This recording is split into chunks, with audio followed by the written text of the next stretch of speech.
Board meeting, today's date is February 8, 2023. And in attendance, we have Board Member Mary Shumway, Board Member Nelson Yellowman, Superintendent Nelson, Board Member Lori Mon, Board Member Steve Black, and Board Member Nan Barton, and Business Administrator Tyrell Pemberton, and other administrators that are in attendance. So I need a motion to approve the agenda. I move to approve the agenda. I'll second the motion. Okay, any discussion? Okay, all in favor? Aye. Aye. All right, I need a motion. We are now going to go into closed session for the discussion of. First, you're going to have Ms. Oh, that's right. I'm sorry. I didn't see that. We are in the process of interviewing for the superintendent position in-house, and so we're going to turn the time over to Laura Palmer to give us instructions. Okay, so I'm just going to go over our interview practices for those of you who maybe haven't been in one of our interviews before or just need a refresher. So today, each applicant will be asked the same questions, provided a similar interview process. To ensure that we are giving a similar interview process, we will be sticking to the questions we've written, and also in the interest of time as well, so we won't be doing any follow-up questions. We did send out questions, and we did select some that will capture the competencies that we feel are important for this position. So committee members will take notes for each applicant. The notes should be factual, no opinions or biases, and focused on job-related information only. Committee members will also receive a rating scale for each applicant that they will complete either after the applicant's interview or after all interviews are completed, based on the criteria that we provide. Once we begin the interviews, I will give just some general interview information, like the number of questions, the time allotted for the interview to the candidates. Then we will ask the questions. Once we have concluded all the interviews, I will collect all of your rating scales. We will put them into our matrix, and that will give us your top choice for superintendent. And at that point, the board can deliberate. So I guess one thing that we need to determine before we go into closed session is how we want to ask the interview questions. Do we want everyone to take a turn? Do we want just one person to ask questions? What is your preference? I have no problem with you handling those. Okay. Unless you all feel you would like to ask a question. This is just reading the questions, I guess. I should rephrase that.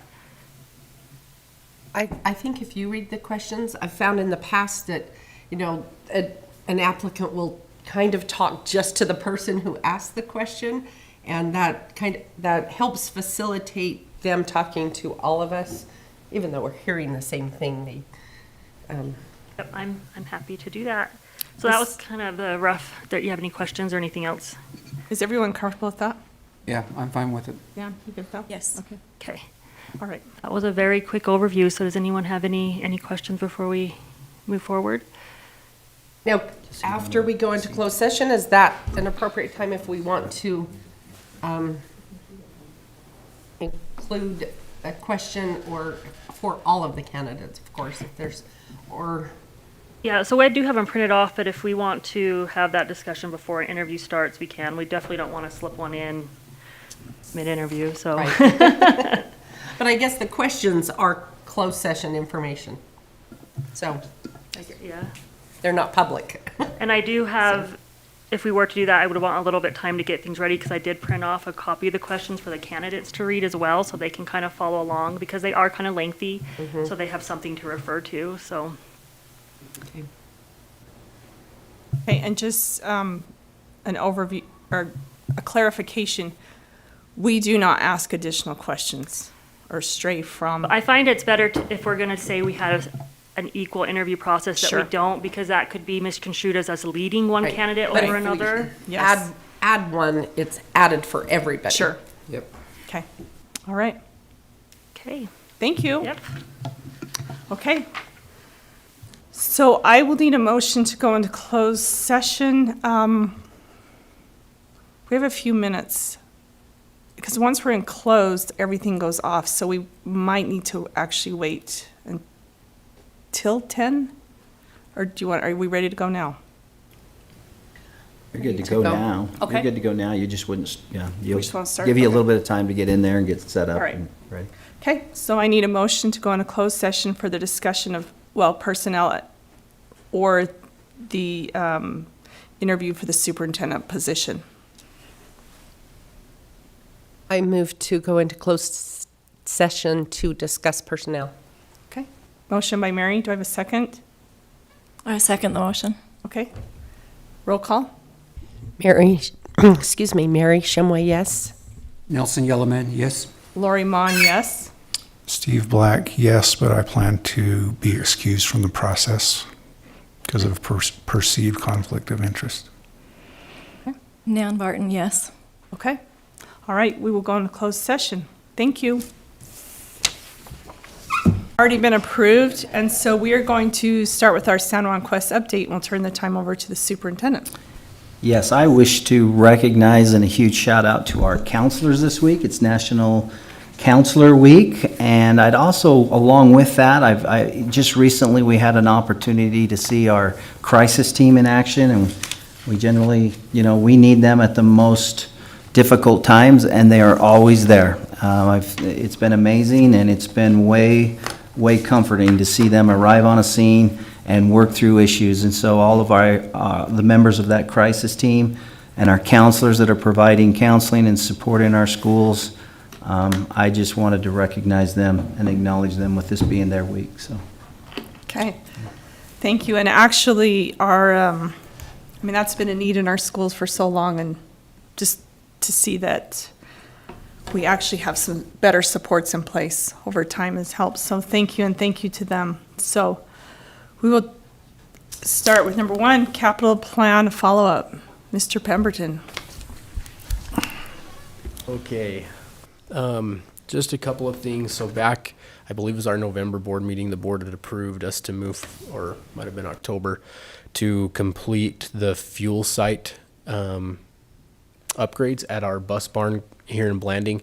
That, as of yesterday, is completed and is up and running now. So just to give you a heads up there, that's up and going. The other thing that we wanted just to bring to the board's attention, we have started after our action last month.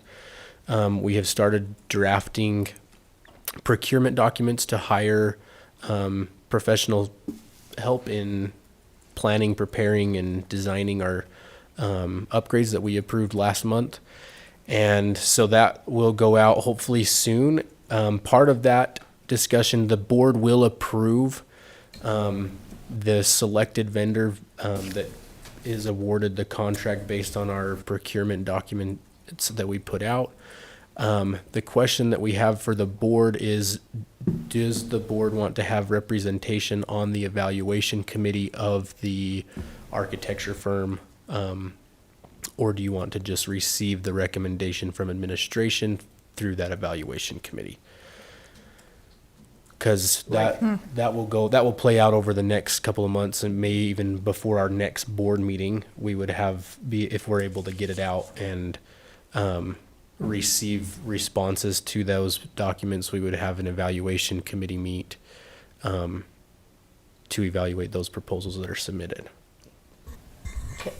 Can I respond to that? I believe it was last month that, and you're talking about for building here in Blanding, for Blanding Elementary. Is that what your question is? So this is to hire an architecture firm to help us design Okay. not only Blanding Elementary, but we also have the entryway projects that we talked about. Okay. So all of that would be included in the same procurement, so that we're hiring one firm to help us with those. Okay. I wanted, during this discussion, I wanted to bring up that, we had originally looked at hiring somebody to, a firm to look at Blanding Elementary to see if it was a better possibility to renovate Blanding Elementary. And then the next thing that I remember is that I believe administration had decided that we weren't going to do that. And that the board. that was our recommendation. It wasn't necessarily a decision. And we didn't have really, it wasn't there for a discussion for the board to make a decision. If I, going back and thinking about that, being from the Blanding community, I want to express, I guess, a a concern or a request to look at that again. I believe that, well, looking at Blanding Elementary, it's hard for me to look and just say, okay, we're just going to demolish that school and have a brand new one, when I believe we have some real needs in the community of Blanding.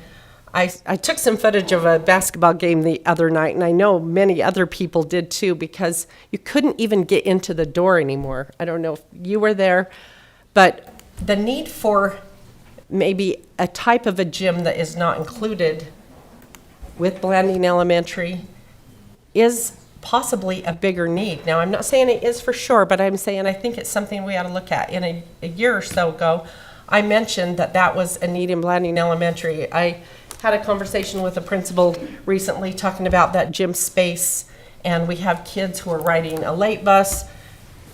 We can't get all of our teams in, and so I want, with this capital improvement topic, I wanted to consider what we really do need in Blanding. Can we remodel and put more money into a facility for a gym for a high school?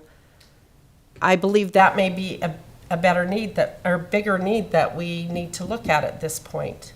And that what we have in Blanding Elementary is a structure that we could possibly work with.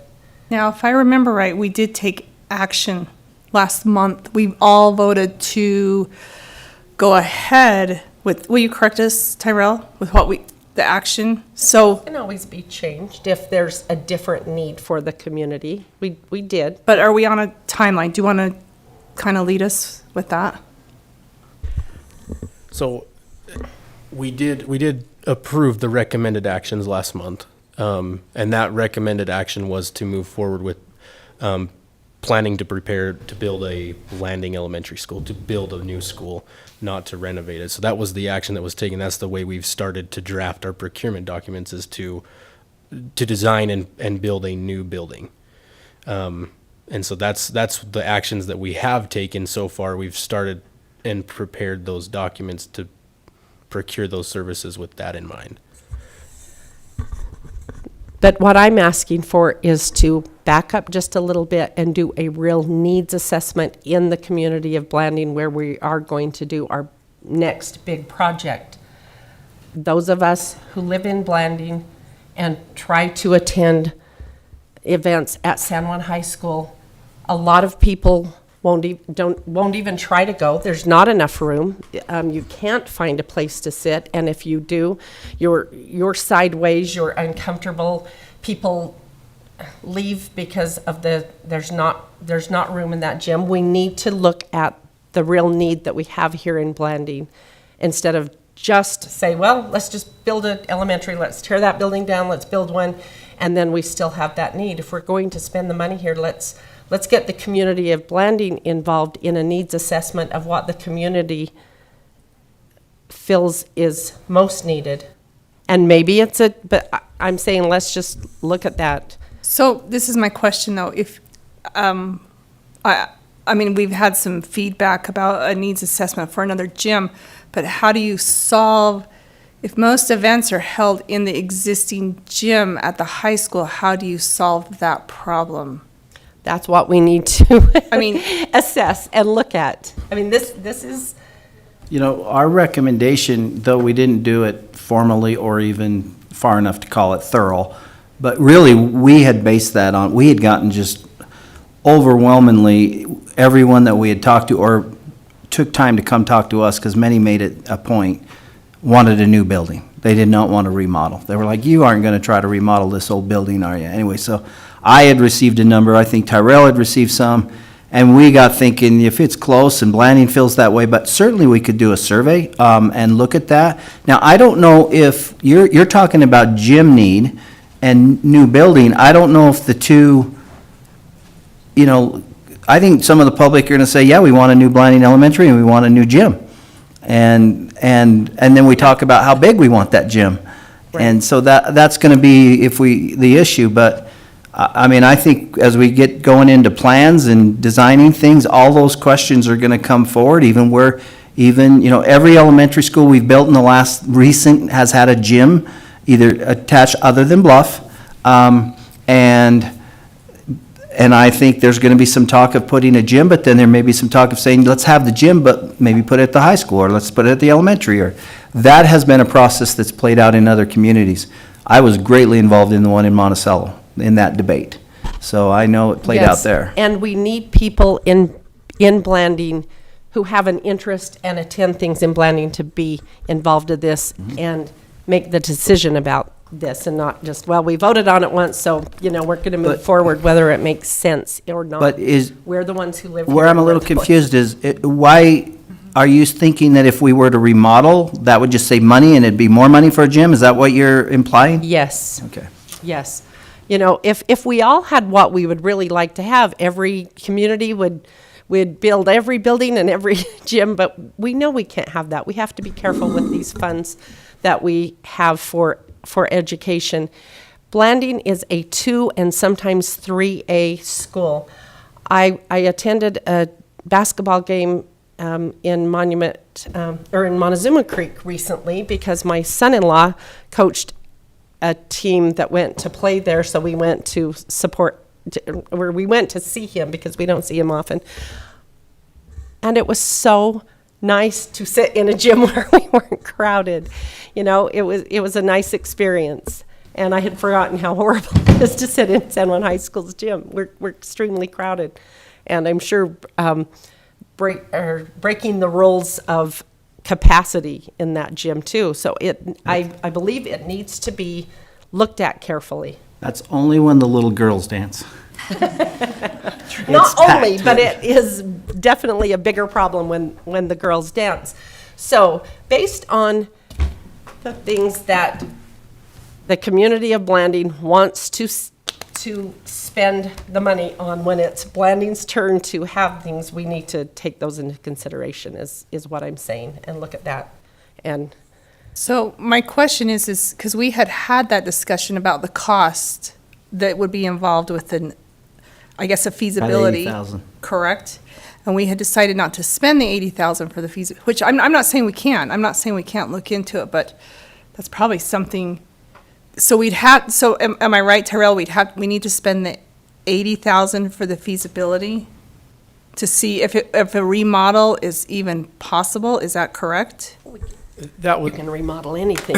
that was just the when we reached out to a firm to kind of help us evaluate. They had given us that estimate of what it would cost to do a thorough evaluation of the building, not just looking at the structural integrity of the building, but also the educational uses of it's a almost 70-year-old building, Blanding Elementary is. And so they were going to do a thorough evaluation of the entire facility to determine what it would take to remodel, or if it was even possible with its, obviously, like Mary says, anything can be remodeled, but does it really meet our needs as far as where we're headed in education to provide the facility Does it make sense? Yeah, does it make sense to So move my that way? follow-up to that is, because we kind of had missed that window of opportunity to get that money to be shovel-ready. It's not grant money, is it? Is that what I'd call it? Grant? It's legislative money. So Yeah. if we go back a few months, where does that set us? What, on that timeline? What does that do for us? That would still, even if you were to go back and do that evaluation, you'd have more to go on, because the next round of funding, if they fund it, we're looking at applying again in November. So if you're doing evaluation and we were able to get an evaluation done, in the next several months, you'd have that evaluation that could be included in the application process for that.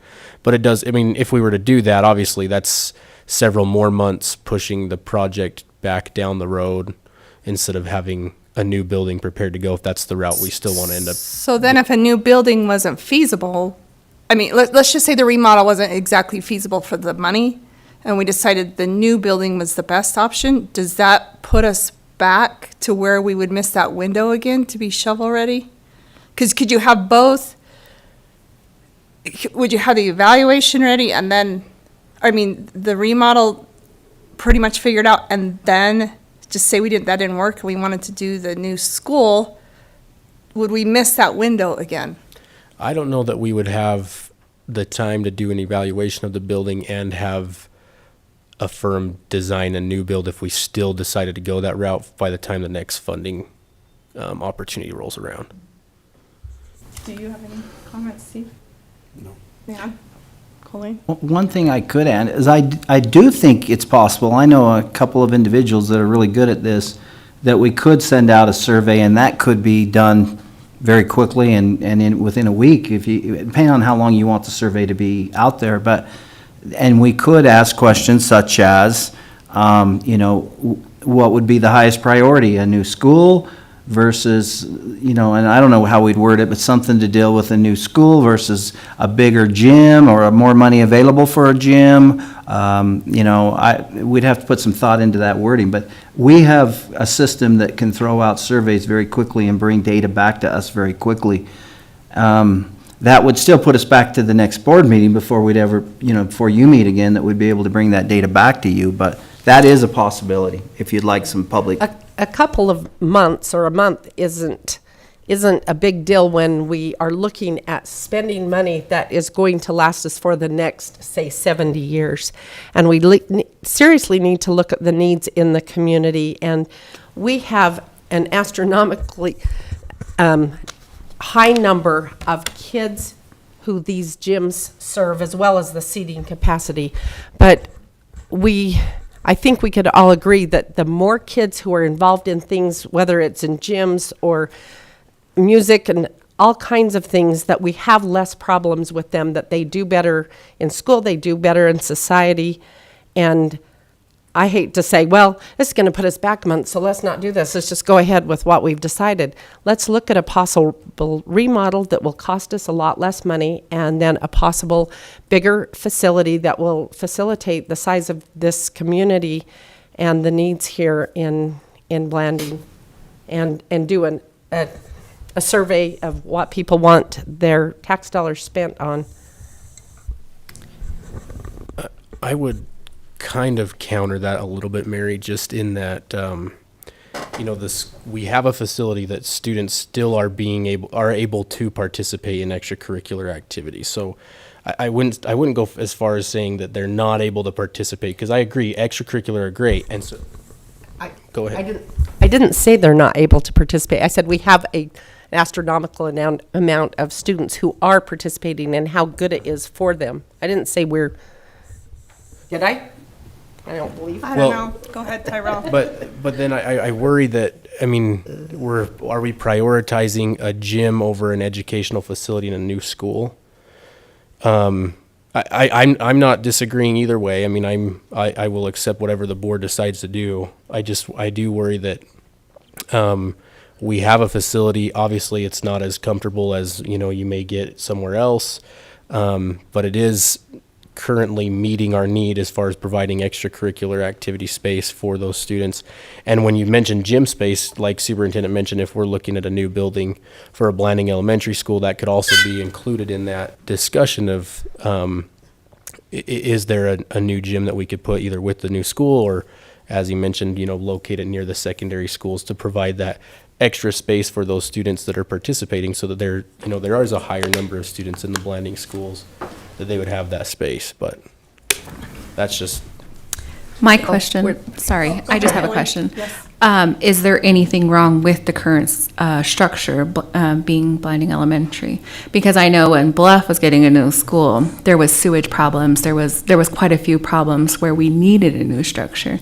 So my question would be, do we prioritize needing a new elementary as opposed to needing a gym? Of course, we need the gym too, because we have to be able to handle the capacity that it can hold. So there's a lot of question marks surrounding Blanding Elementary with, Okay. as far as like the structural integrity.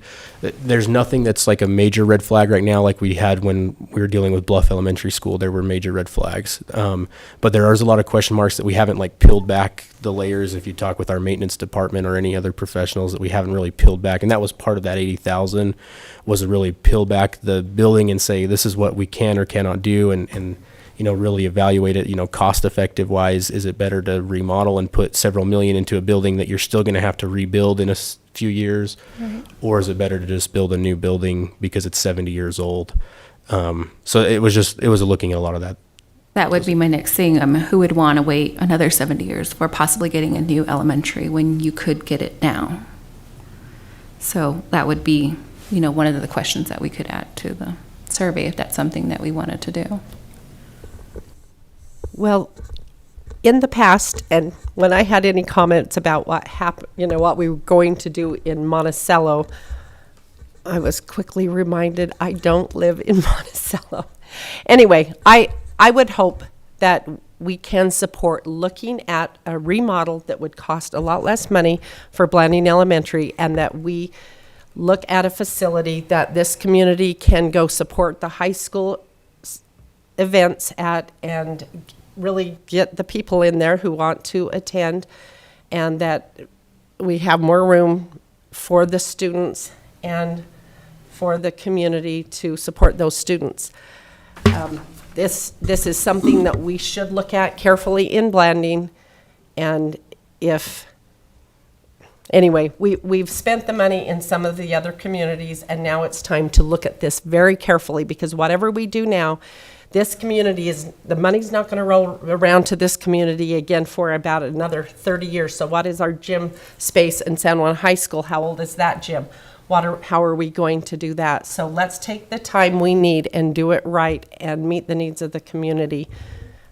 And not just like, okay, we built Blanding Elementary. Now, the next time this rolls around, it will be 30 years, possibly more. Okay, so this is on as an action item, so if you would like to make that motion, and we'll see how the board votes regarding that. Can I add just Sure. one more thing? I did see in the legislative estimate budget that they did have 50 million again listed in there. So if that does go through and get approved at the end, that fund will be refunded. So that's exciting. It's good Okay. news. Great, thank you. All right, Mrs. Holt and Mrs. Fitzgerald, you both get to come up and give us your report on the school land trust.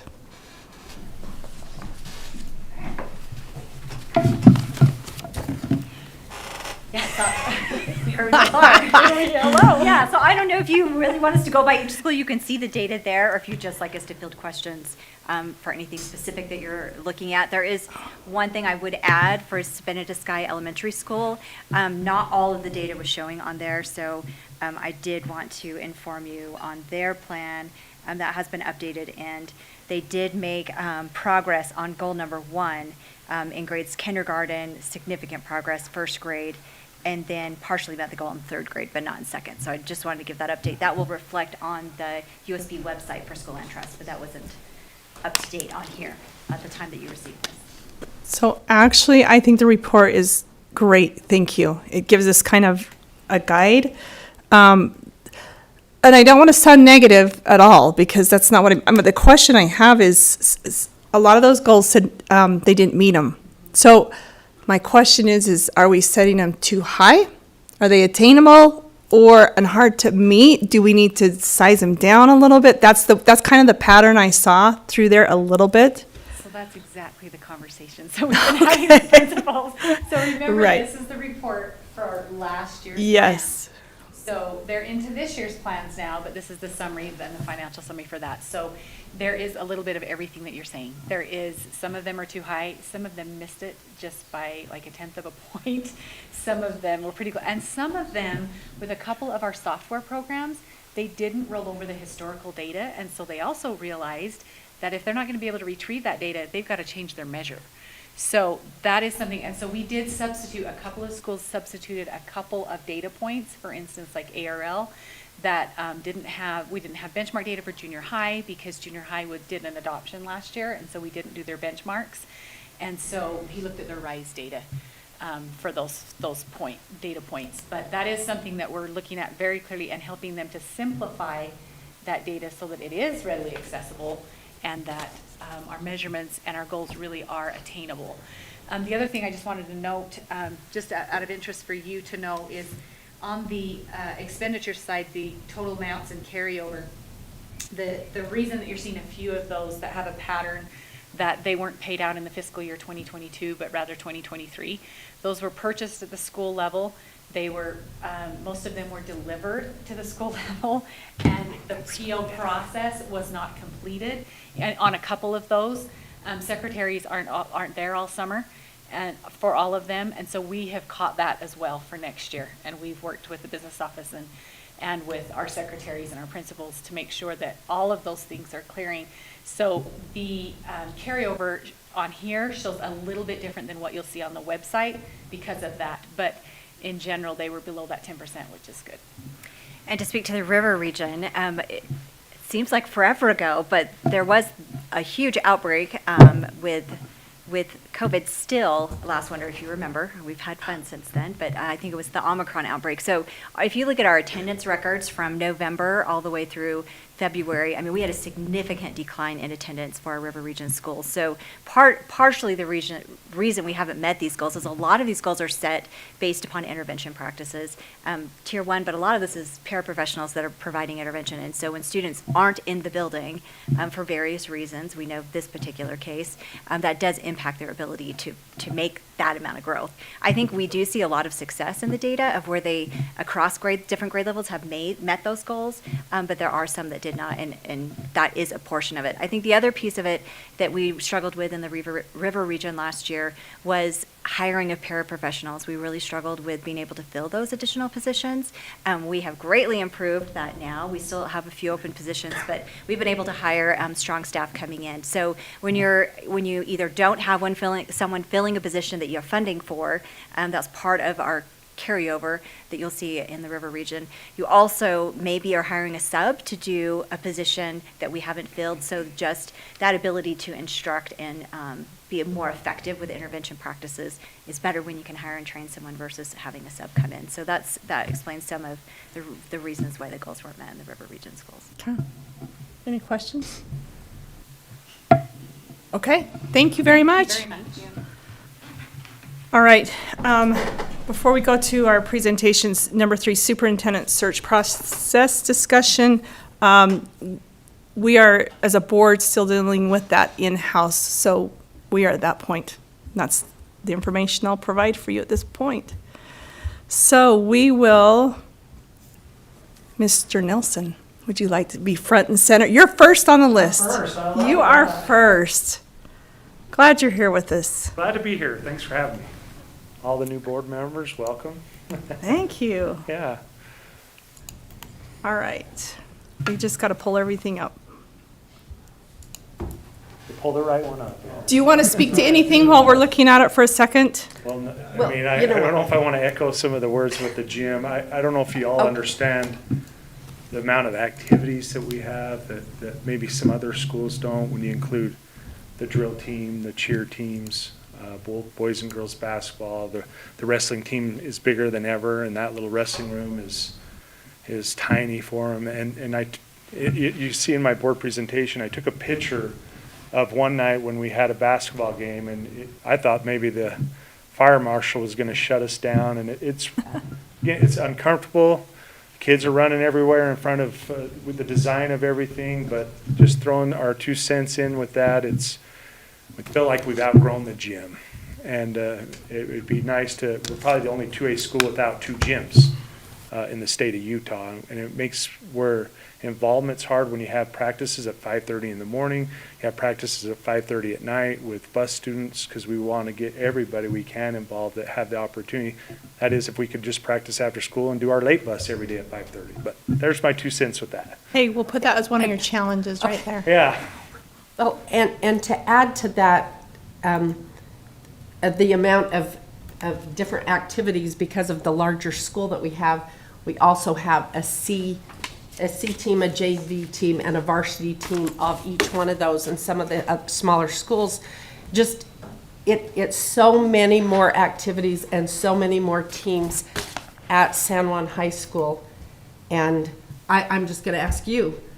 So would you like to see a brand new elementary and nothing happened there? Because it'll probably be more 50 years. Or would you like to see a remodel and money put into? Well, do you want me to be political? I know that Blanding Elementary is not good. I've been in there. It's old as ours. The school, we've had some things done. We're a little better. But I would love a gym. And I would love a front office where that's not tucked away and out in front for security reasons that we've all talked about a little bit, because I don't know who comes in the school. If you've been in the high school, you see it's tucked away, it's outdated. Anymore in new schools, you have security that comes right in front, and we can see who's coming in and out of our school, and that is always a huge concern for us. So, yeah, I'll be selfish. I'd love a new gym.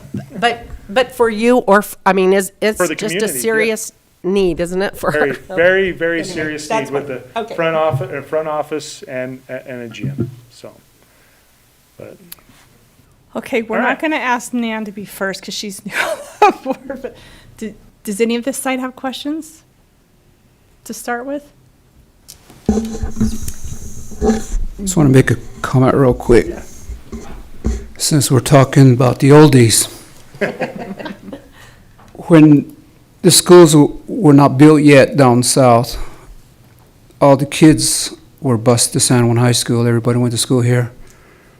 I remember going to the ball games. It was like, we could fit everybody. So, I guess enrollment has grown here, or population? I don't know the the popularity of our program. population of the community, population. The population a little bit, but our school roughly stays around 400 to 480 every year. But the involvement with the community is increased, I think, more than ever since COVID.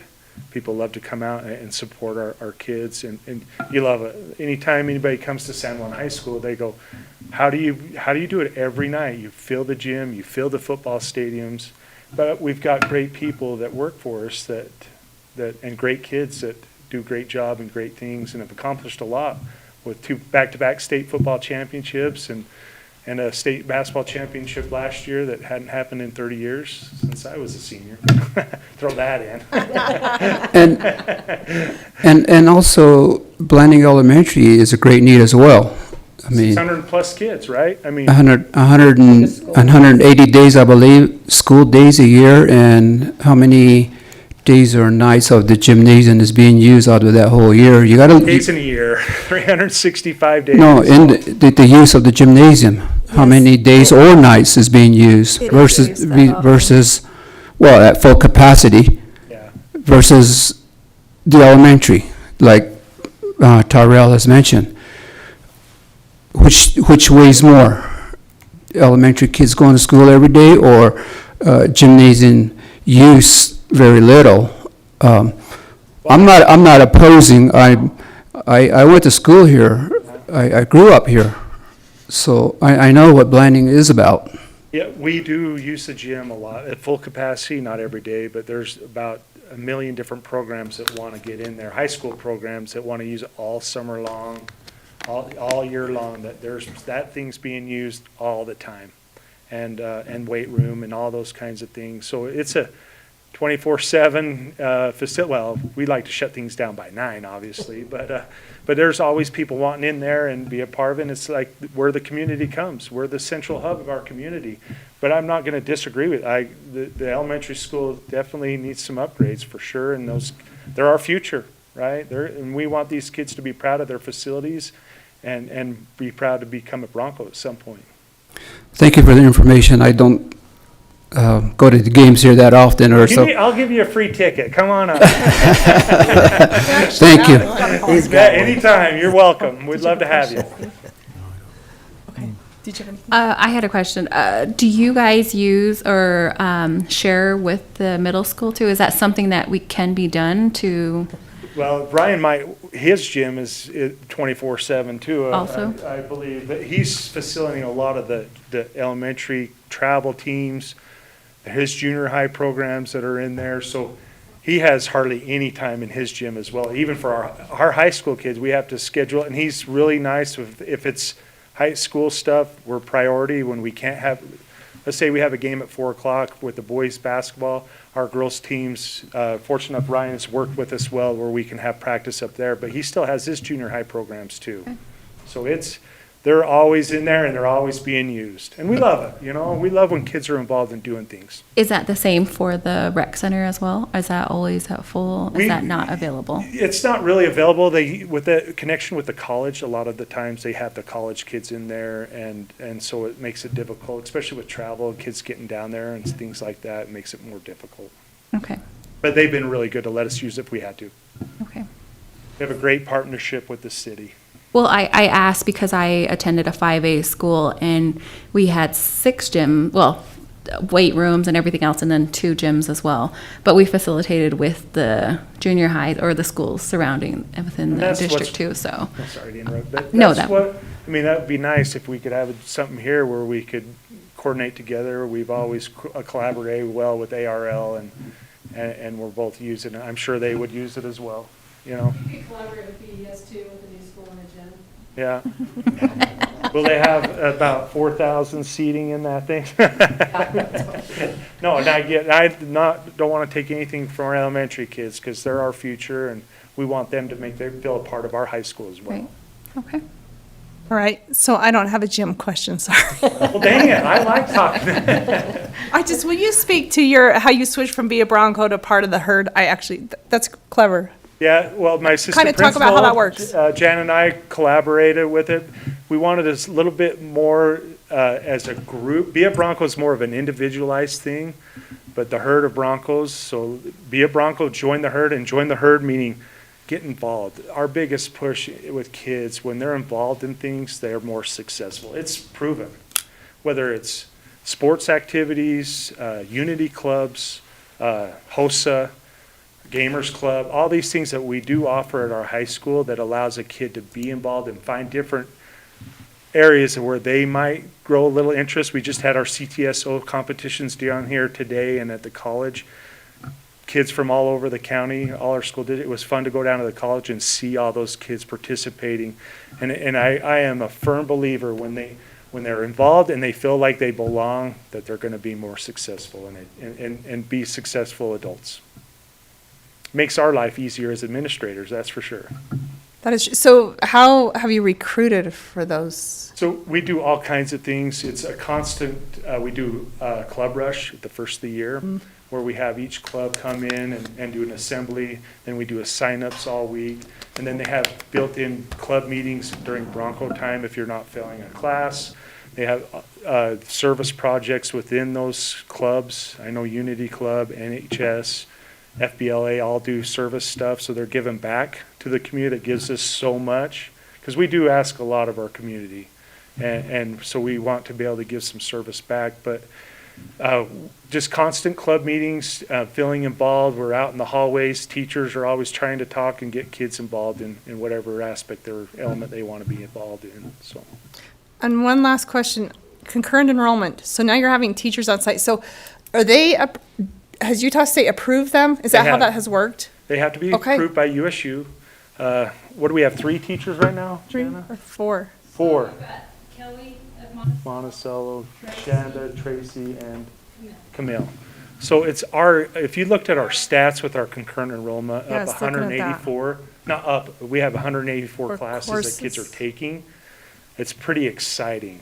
We're really excited about that, and we'd love to see more of our staff be involved and throw it through EdNet to offer it to Monument Valley, Whitehorse, and Monticello. But to have that shared teachers has been very successful for a long time for Tracy, but we're seeing it more with Camille and Shanda Wingett as our 1010 English teacher. So we give these kids have an opportunity to earn college credit for anything, and we all know I'm still paying on student loans. So, but it's a great opportunity. If a kid's at a higher level, we like to encourage them at that higher level thinking that they can start gearing towards what they want to do, along with those CTSOs that we do with CTE as well.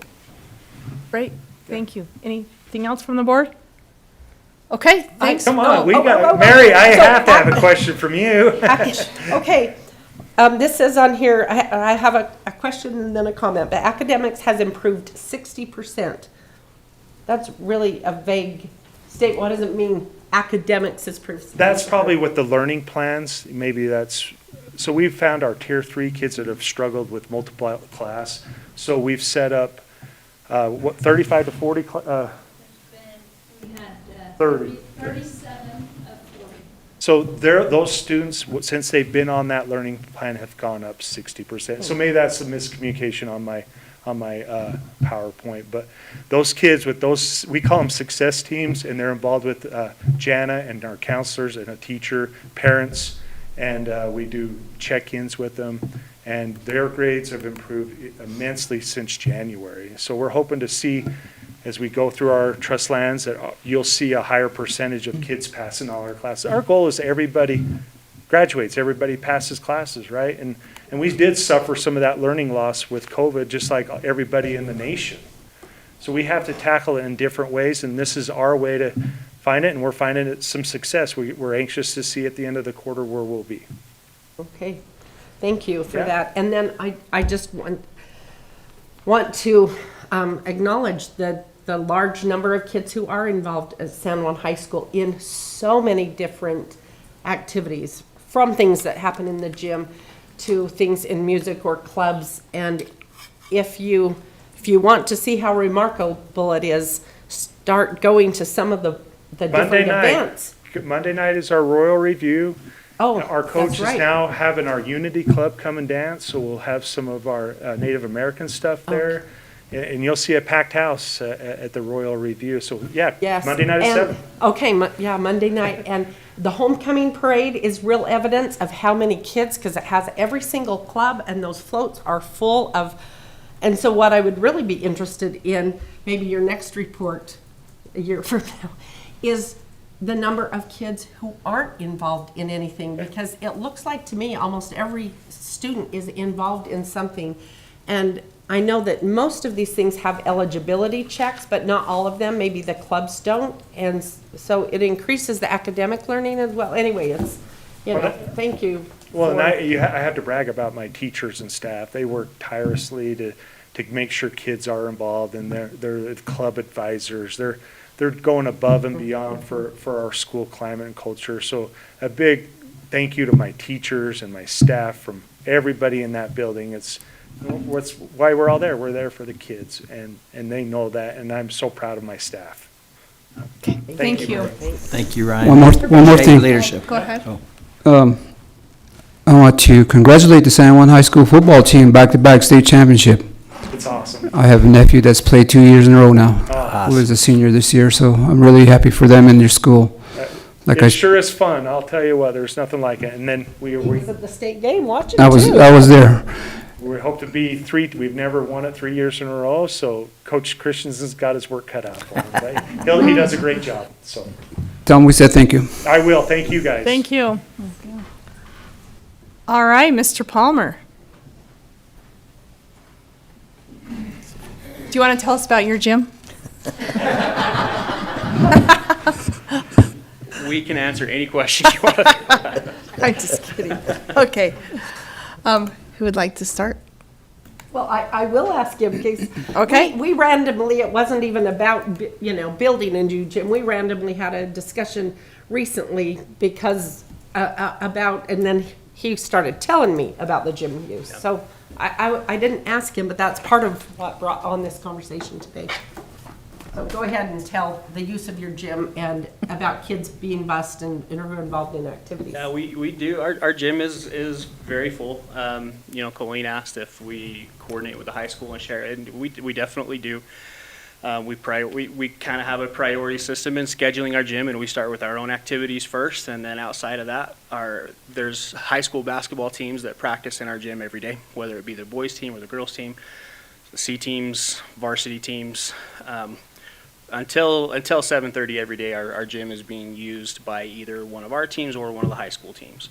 And we do, within policy, we do work with getting as many youth teams and things like that as we can in there as well, just to provide opportunities for our youth, recognizing that gym space is tight. So in terms of how often our gym is used, constant, all day, every day. Well, you mentioned to me about the busing and. Yeah, so that is one of our, and one of the big reasons why it's our school, so we prioritize our students first. Because our students, if we don't have our activities done by 5:30, they cannot participate.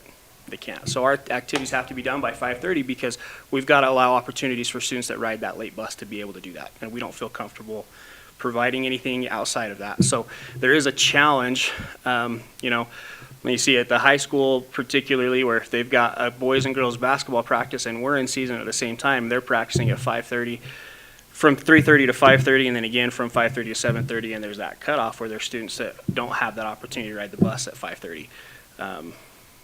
So there's that challenge for sure. Is that what you're? Yeah, I guess so. I mean, for my own clarification, does that mean that we have kids at the high school and or the middle school who have practice after the late bus goes At the middle home because we can't fit everybody? Yes. Is that? Absolutely. So for years, So- I can be honest, parents have found ways for kids who want to play basketball. It's usually Because we don't have the basketball gym issue. space. It's typically And- okay. basketball. Sometimes we'll see it in volleyball. It's usually basketball. That's why we schedule our students first. It's harder for our, you know, high school students a lot of times have driver's licenses, can commute a little better than our students can, and so we prioritize that first. But yeah, there are students that have practices after 5:30 every day after that late bus has already left. Okay, so the parents take care of the transportation when technically as a school district, we're supposed to provide that transportation for them to be involved. Is that right? Okay, thanks. I had just learned that the other day. Nelson, did you have any questions? Yeah, I have one question. In your challenges, could you talk a little bit about the attendance? Yeah, so we've really compiled a lot of data, and I have to give Stephanie a lot of credit for this in the last few years. She's done a really good job of compiling a lot of data, and we're really looking to see common denominators in students that are successful and students that are not. As the high school did a great job of explaining, students that are involved in activities, it's a really good indicator of success. What we're seeing right now, our number one indicator of students not being successful is attendance. And we broke that down to percentages. And I wish I had the numbers off the top of my head, but it's students that attend regularly, 95%, or it was 95, 96% of our students that attend regularly pass all their classes. And we've compiled that for our whole school. We've compiled it for, and working with our White Mesa Success team, that's where some of this started. We've compiled it specific to those students and working with the parents in that community to share that data as well. And when we say students that attend regularly, the state defines chronic absenteeism by students that attend, if they're missing 10% of school or more for any reason, whether it's excused, unexcused, medical, student activity, if they're missing 10% or more, they're considered chronically absent. So students that are chronically absent, the success rates are dropping significantly. So our big focus has been to really try to increase the attendance, because the correlation has been when they're attending, they're successful. So we've really tried to track that down to a very close number so that we can see it really how that correlates and be able to communicate that specifically with parents.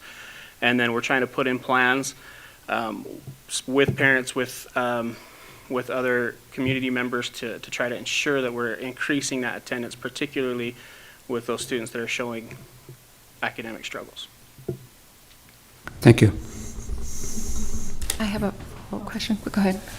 On the data, end of year 2021 versus 2022, language arts down, math down, science down, ELL students went from here to here. Yeah.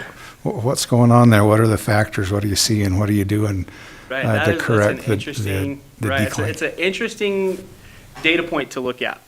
And there's a few things that we can look at and take account for there. And there's some things that we need to take some ownership for as well. And looking at those that have gone down, one of the factors that we saw, when you look at end of year 2021, there were still several students not in the building. The number of students that tested was a lot higher last year. We had 99.8% of our students tested last year. The year before that, it was closer to it was like 87, 88%. So we had, because there were still a number of students home. So that was reflective a little bit more of more students testing. The biggest increase that really had us concerned was the math, or not increase, decrease that we had concern was our math decrease. And when we broke it down, we had two of our grades actually that performed very well, and we had one grade level that really did not perform well. So we've looked into monitoring the students in that grade, and that's kind of informed some of the plans that we've made this year, and looking at what we need to do to bolster and support the students, particularly in that area. So when we look at the averages that was brought down, when we look at it by grade level, we noticed there was one big red area of concern that we had to really address. So I think the difference in students, the number of students testing, I think played a factor in the decreases where they were a little more minimal. That bigger decrease, there's some other factors that we're looking at there. Our EL students making adequate progress, that's primarily based on WIDA scores and our WIDA tests. And we did, in our TSI status, that's one of the areas that we've been looked at in terms of students making progress there. So that was a big area of emphasis for us last year, was supporting those ELL students, and we saw some significant gains there. We hired a new, and this was one of our Trust Lands goals from the previous year, we hired a new paraeducator to really help focus on our ELL students and provide additional academic support, and we saw a lot of payoff and dividend there.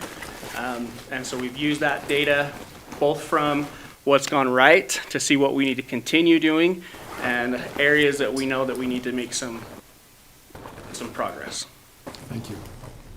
Go ahead. To lead off from his question, is attendance not being in the building and taking the test, is that something that factors into that being lower than what you had hoping? Yeah, definitely. And so follow up to that is, how are you working with the students that do miss it, whether it's assignments or testing, to get them back on track to that? Because I know with COVID, one of the biggest things, especially for us in the river region, was mental health was one of the biggest factors, as well as with our mask mandates and just people being scared of attending school.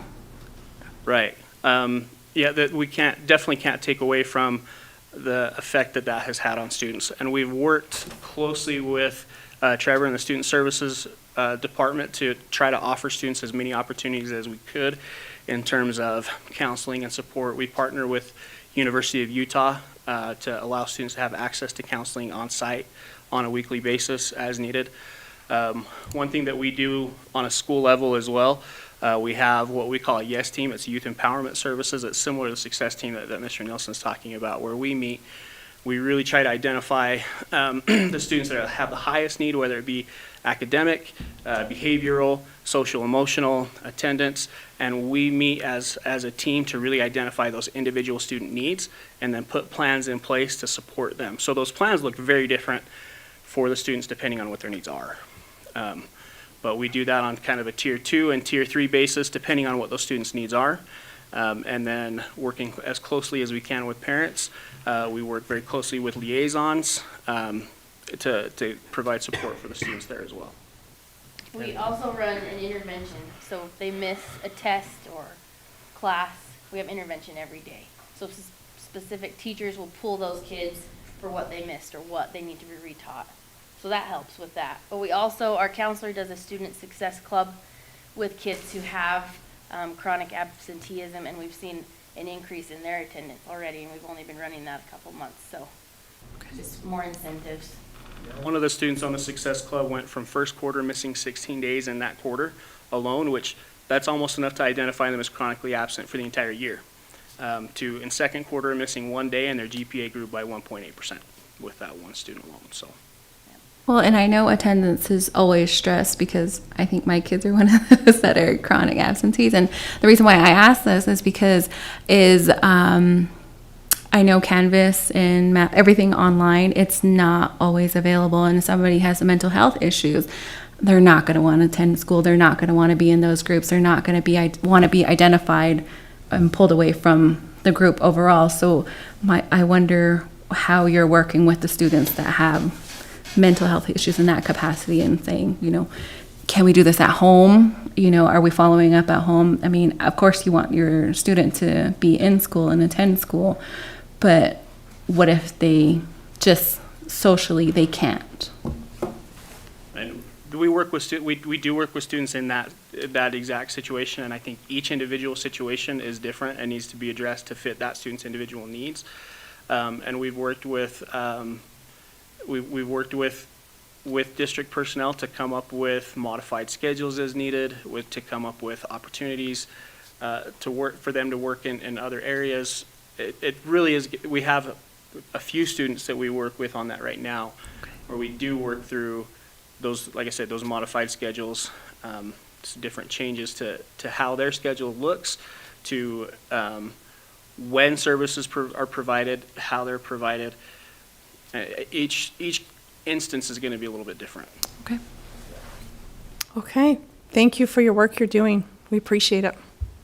Thank you, Ryan and Stephanie. Thank you. Good work. All right, Mr. Brewer, you have to come away from that monitor. Join us out front. Quit hiding. And I'm going to plead a lot of stupidity because when a lot of these terms, I was like, the only one that might would know them is this board member right next to me. Well, So- I work with some really smart people, and I feel the same way a lot of times. So I just put down a few of our highlights from the last year that we've been working on. We have fundamentally, changed how we look as a department due to the necessity of delivering education in some fairly difficult circumstances, and we've been able to work closely with other members in the district and the curriculum team to try and do that. We sit in kind of a unique space in the technology world that we have a foot in education and a foot in technology, and trying to tie those things together sometimes. Sometimes they go together beautifully, and sometimes it's a little more difficult. So I would say that we've had great support, as I said, from everybody in the district, and have a very listening ear of Tyrell and the superintendent and our associate superintendents and everybody. So I'm willing to answer any questions you may have. I highlighted kind of three big issues that have been on our plate: connectivity, reliability, and security, and how we're trying to come at those issues and create a system that's better for our students, for the business the district does, as well as our end users. So I actually, we talked so much about it, was it last year or 2 years ago? And, getting everything connected from all those difficult places. And where are we at beyond that? So today, I checked it before I came over, we have 350 homes connected, and we're still taking new connections, depending on how difficult it is to get to a particular place. The major issues that we have with connectivity, obviously, are cost of radios. Topography is a big issue still, and electricity. But if we can mitigate those issues as much as we can, we're able to generally get new students as they come in connected, and get them on the River Region Land Access Project, which is one of our top pieces that we work on. So do we still have funding to maintain? I mean, where are we at with that, too? I think that's one of our challenges that we're looking at. Currently, the system was essentially built based on the American Rescue Plan and ESSER funds. We have worked closely with the ESSER committee in the district to maintain funding up until the end of that funding, which is end of school year 2024. So we have maintenance and upkeep funds on that, but after that, we have not. And I know that everybody, including the superintendent all the way up to the governor's office, has heard that we need to maintain that funding because in our current state, it's going to be very difficult to do. Jump in right there, can I? Sure. Thank you, Aaron. I just want to add that, this is something that we definitely need to have on our radar and be talking about. After our ESSER funds have expired, we do not have the money to maintain the system. It is a huge commitment to maintain that system, and it has cost, luckily, we've had ESSER dollars, but it's taken a lot of ESSER dollars. I've tried to reach up to the governor's office, I've tried to reach to our representatives, legislature. My message to them is, this money came to us from the Economic Development Office of the governor. The bulk of it did. Now, we've used a lot of our own ESSER dollars on it. But I'm trying to get the message out that San Juan School District cannot long-term maintain the system without some financial help. So I don't know at some point if the board is interested enough in writing a letter. I can do a little research of where that might go, but if nothing more, I really want everyone to know, because if we do have to design an exit plan, then I would not, I'd want to make sure we design it in the most friendly way to our students, our parents, everyone that's been involved in this process. We've had a lot of people play into this process to build this system, and they could be surprised by, this action. So I want to start talking about it right now and see if we anyway can find funds to maintain it long-term. But right now, it's a little bit frustrating. It looks kind of bleak. One of the things that we have noticed is that when we were handed this task at the beginning of COVID, our technology was at a certain level. Many of the providers in the area were at that same level. And as we've ramped up, they've also ramped up. So there are some options available that have not been available prior to this through more privatized companies with the Affordable Connectivity Plan and some of those options that are available to people that we would want.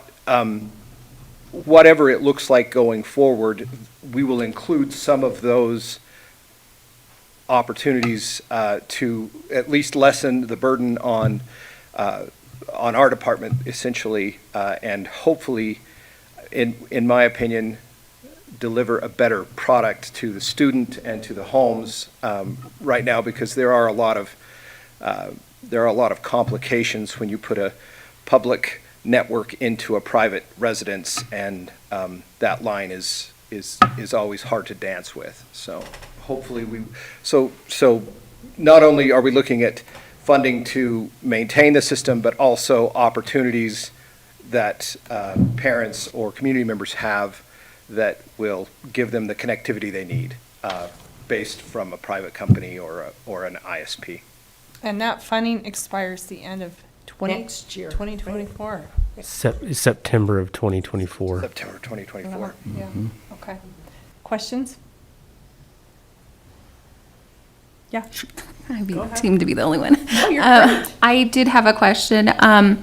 I had a teacher approach me from Navajo Mountain saying that they had a student who's special needs, who they can't get to their home an hour and a half within their SUV, but he's being listed as a chronic absentee because he's not able to get the work to him. Is there something in that kind of unique situation where we could do? I mean, I know we have the LAN going on. Is there something like a hotspot, or how are we getting to the needs of students like that? There are some places that we just cannot reach. Okay. It's just if we could do a hotspot, if we had cellular service in that area, or as I mentioned, topography, sometimes it's just very difficult to do. Now, I can't necessarily speak to if that would meet the needs of that student, but we do have some other options available. We have access points at the school. We have some in the community area, but if they want to reach out to us, if the parent wants to reach out to us or the student, we can look at that area and see if that's something we can serve.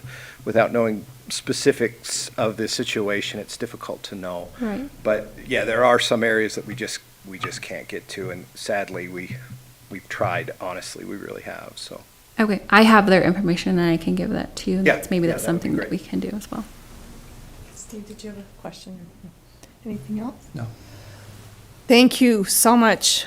Okay. What you guys do is beyond me, because that Thank is you, not Aaron. my specialty. We have an incredible So- department, as You you've do, seen, so thank you so much. Appreciate it. Thank you you, for Aaron. your support, Board. Technology. Thank you. And then, yes, I think what we'll do is make sure that that item goes on the agenda for next month and try and, gather support to see what we can do, get that ball rolling.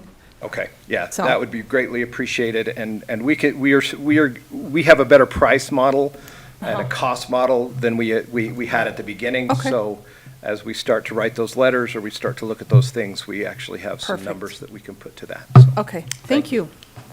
All right, we're going to move to our spend plans. We'll turn the time over to you, Superintendent. Yes, you have the pretty good list there. Quite a few of our spend plans should be representing all of our spend plans at this point. Again, these need to go through 2 public opportunities to respond. So tonight does meet that requirement, but I would strongly recommend that we go into March because they do have to be approved by April 1st, but giving the public even an extra 30 days or even having an extra 30 days to work through them, I think could be valuable. Anyway, I want to just point at least 1 or 2 things out and then maybe turn it over to you and then maybe bring it back to some things. But the fee schedule that is proposed on there, I just want to make sure everyone clearly knows that there is a proposed sustainability fee schedule, and that is not represented in these spend plans. If that is approved, that would bring some additional increases in these spend plans, but until this is improved, it doesn't make sense to put that in there, because if this is not approved, then those spend plans, but I want everyone that's listening or everyone that's here or with it realizing that if this is improved, it will be revised into the spend plans. And in most areas, you're seeing anywhere from $1 to, I think the very highest ones are going up $6 and $7. Our football and our esports, I think, are like $7 increase. So that can make it jump that high. So just be aware of that. Then some other things I would point out that as I've gone through them, and again, I need more time as well, but there are a few things that I'm starting to see that I just want you to be aware.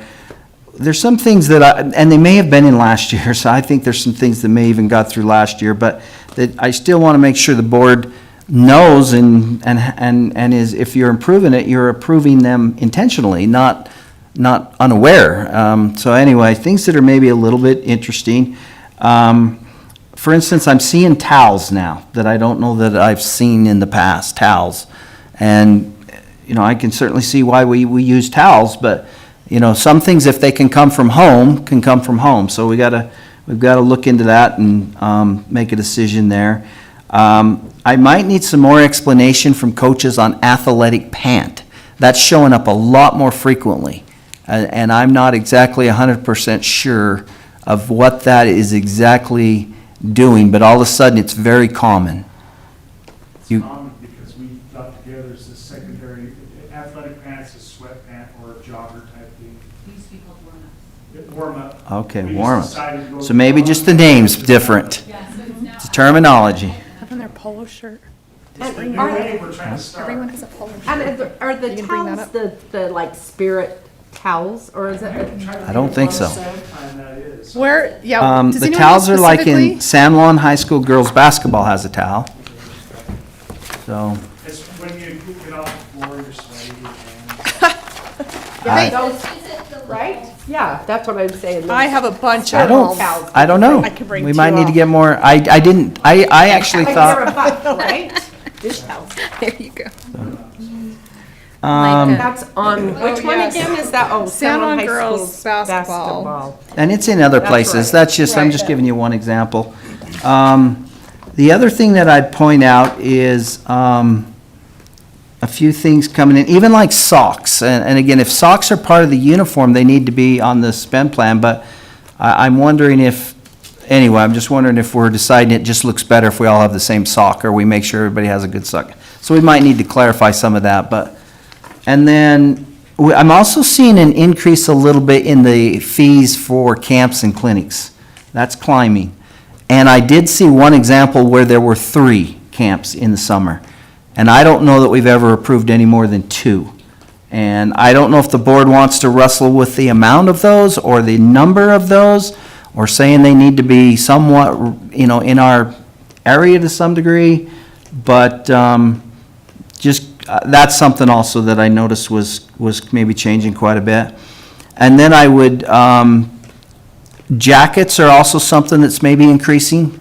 You're seeing that. We saw a lot of hoodies and a lot of shirts in the past, but now jacket, I think, maybe increasing a little bit. And probably one of the things that I really want to make sure the board has some thought into is that I think this is the first time you've seen a spend plan for a spirit bus. Now, Spirit Bus would be, if I'm not mistaken, it would be interpreted as if we are probably in the state final game. It's always been, that's been where it's been utilized. I don't know if, I think it might need to be clarified, but on a state final participation, we would organize a bus and let students travel on the bus over to the game and then travel home. It would be the same day, there would not be motels, but there would be meals and admission to the game involved, and that would involve, fee waiver students, of course, would be fee waiver students. These are fees, so just keep that in mind. I think maybe that was in last year, but I do not believe it was, so. I have a question on that because I don't remember seeing that, but we've done that. So how did we do that? We haven't done it recently. When's the last time? A game? See, he's had championships lately, and It's been a few years. it's been a few years. We have taken them to. Yeah, I just don't think we have since spend plans. Why do I think MHS went up to, they did? Yeah, it would have been okay, a pep band, okay. but it wasn't a Spirit Bus. Okay. Spirit Bus is just for the Right. the student population of the school. Okay. And we used to do them pretty frequently. They were a pretty frequent thing, and I don't know that I'm asking, I don't know that I'm recommending one way or the other. I just want to make sure the board is recognizing what's in here and some of the things that maybe are new. Where was that or- one at? That is in Whitehorse. Okay. Those are the things I would point out. Okay, and I have a question since you're here.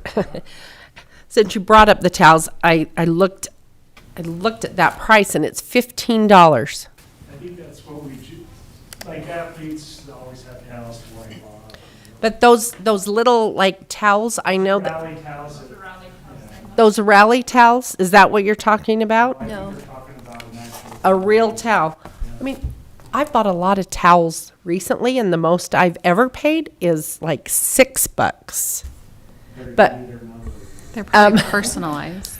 what? They're probably personalized with the school, whatever, They'll I'm do their assuming. name and their number, just so like coaches would check into a game, they'll, hey, give them their towel, so you shake hands and let them know who you're guarding, that coach them off, but.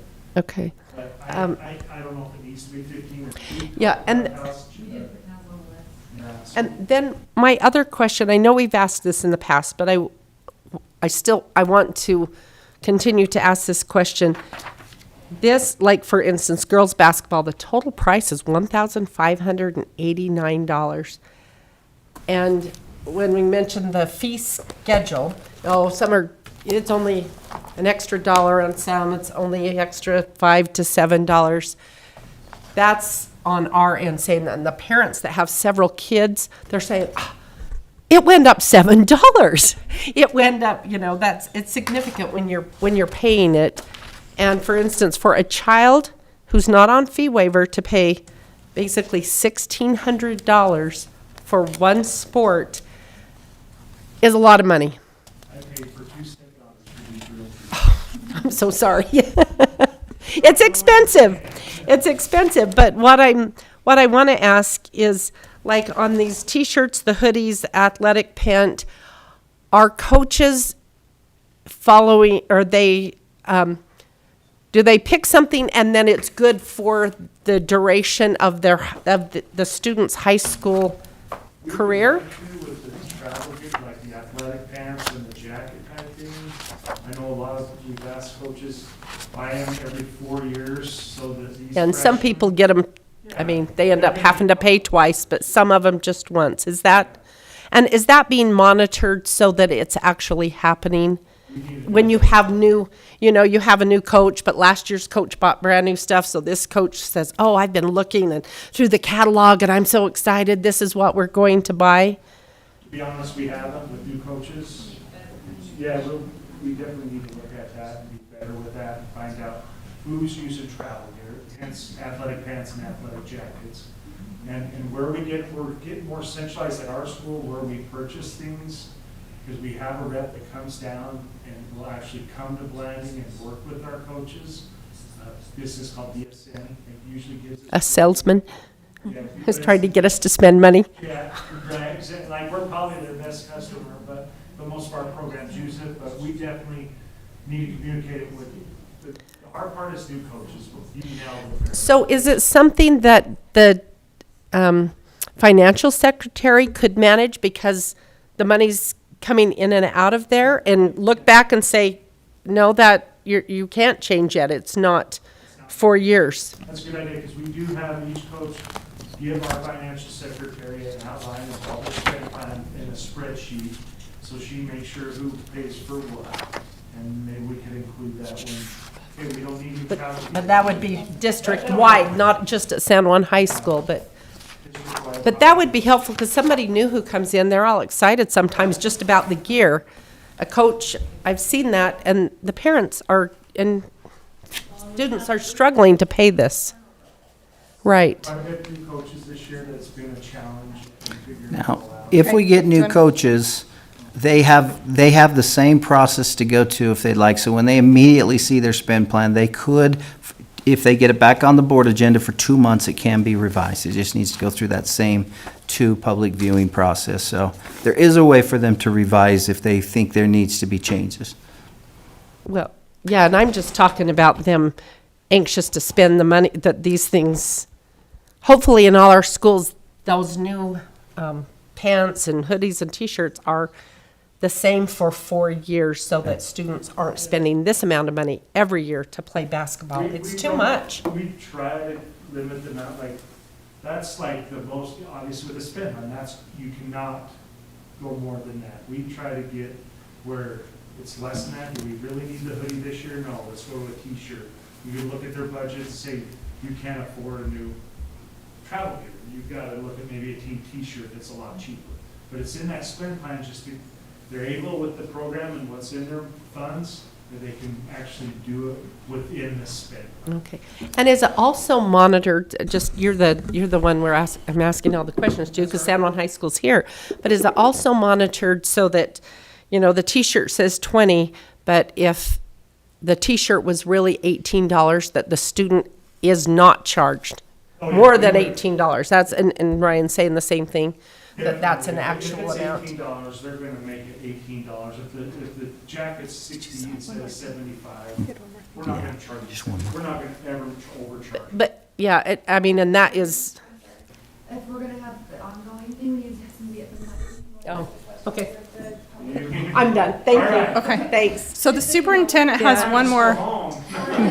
One more thing that I would add. Sorry, but that was helpful information. Thanks. One more thing that I would add is that I also noticed that in the hotels and the meals, there were many that, in my opinion, looked very escalated, very much high. I started putting a calculator to it, and I looked at one schedule in there, and they were 41 meals in the season, didn't include postseason, and 10 overnights. And so then I pulled up their current schedule for the year, and I could not figure out where they might not have any more than possibly one overnight. I didn't even know if I could see that. Now, that's this year's schedule, but I couldn't see next year's change into where they would have that many overnights and 41 meals.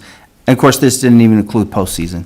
Postseason has its own category. So in principals meeting, I am going to ask principals to really have coaches. Now, I know they sometimes go up just a little because it's hard to hit it perfectly, but I think we might be going up pretty substantial in some cases. You get to come use the Gotta go to the microphone. She's told you once. With the UHSA, they rotate regions every 2 years, and we're a bubble school every year. We're gonna move to a different region every year. I haven't even met with our new region until, I think we're gonna schedule April or May. But I'm hoping and I'm assuming that we're gonna connect with Moab and do overnights with Moab at North Summit and Duchesne. This wasn't even a San Juan High School that I was looking at, so. But that's a problem. Program. We find a lot of these other schools, the River region, they're set regions forever, but we're a bubble school where we were with Kanab Enterprise. Next year, we're with Duchesne, North Summit, and North Summit. We can never get any consistent, which I've asked Rob Cuff at the UH, hey, we got to be a little bit more consistent so we can get some natural rivalries. We've built some with Beaver. Now we don't even get that anymore. And now but anyway, that's a complaint that I've gone to UHSA with, so. Thank you. Yeah. So, real quick, I was just gonna say, we're like in our 4th year of approving these. I think so. So I mean, not today, Tyrell, but I would like to see a little bit of trend. I know that like I would kind of like to see a report on how much we spend and how much that has increased in the last few years. And also, because I know like with Monticello High School, their fee waivers students started here and it's increased like even by 15. I don't know, can we even ever get that specific just to kind of see where we're at? Yeah, so you're saying like specifically for how much the district is spending in covering the cost of fee waiver students? Yeah. Yeah, I kind of would like the information to see. And then I feel like if we're kind of the same each year, then it's not as big a deal that I mean, it is a big deal, but where are we asking to cut down and do we need to ask to cut more? But that could increase because maybe we have more fee waiver students. So we kind of need that aspect also. So yeah, we can definitely provide a lot of that. Right now is a good time to start looking at it because we had those COVID years where especially in our river region schools, we're not participating in nearly as many events. And so that number is definitely affected by those aspects. But as we've moved into this school year and even a little bit more last year, we can start to pull those numbers a little bit more to give you a better picture. That'd be great. Thank you. Okay, anything else? Did you have a question? I have a question. You're fine, go ahead. Not to take away from San Juan or any other of the schools, I'm looking at Navajo Mountain spend plan. It's $270 compared to $1,600 or $1,500 in the other schools. This is their first year with a basketball team. Why are the concessions not being the same? Why they're only asking for a team shirt as opposed to hoodies, jackets, athletic pants, et cetera, with all these other schools. I mean, for me, I would want to be able to provide all that for Navajo Mountain, whereas San Juan can recycle a few of those things.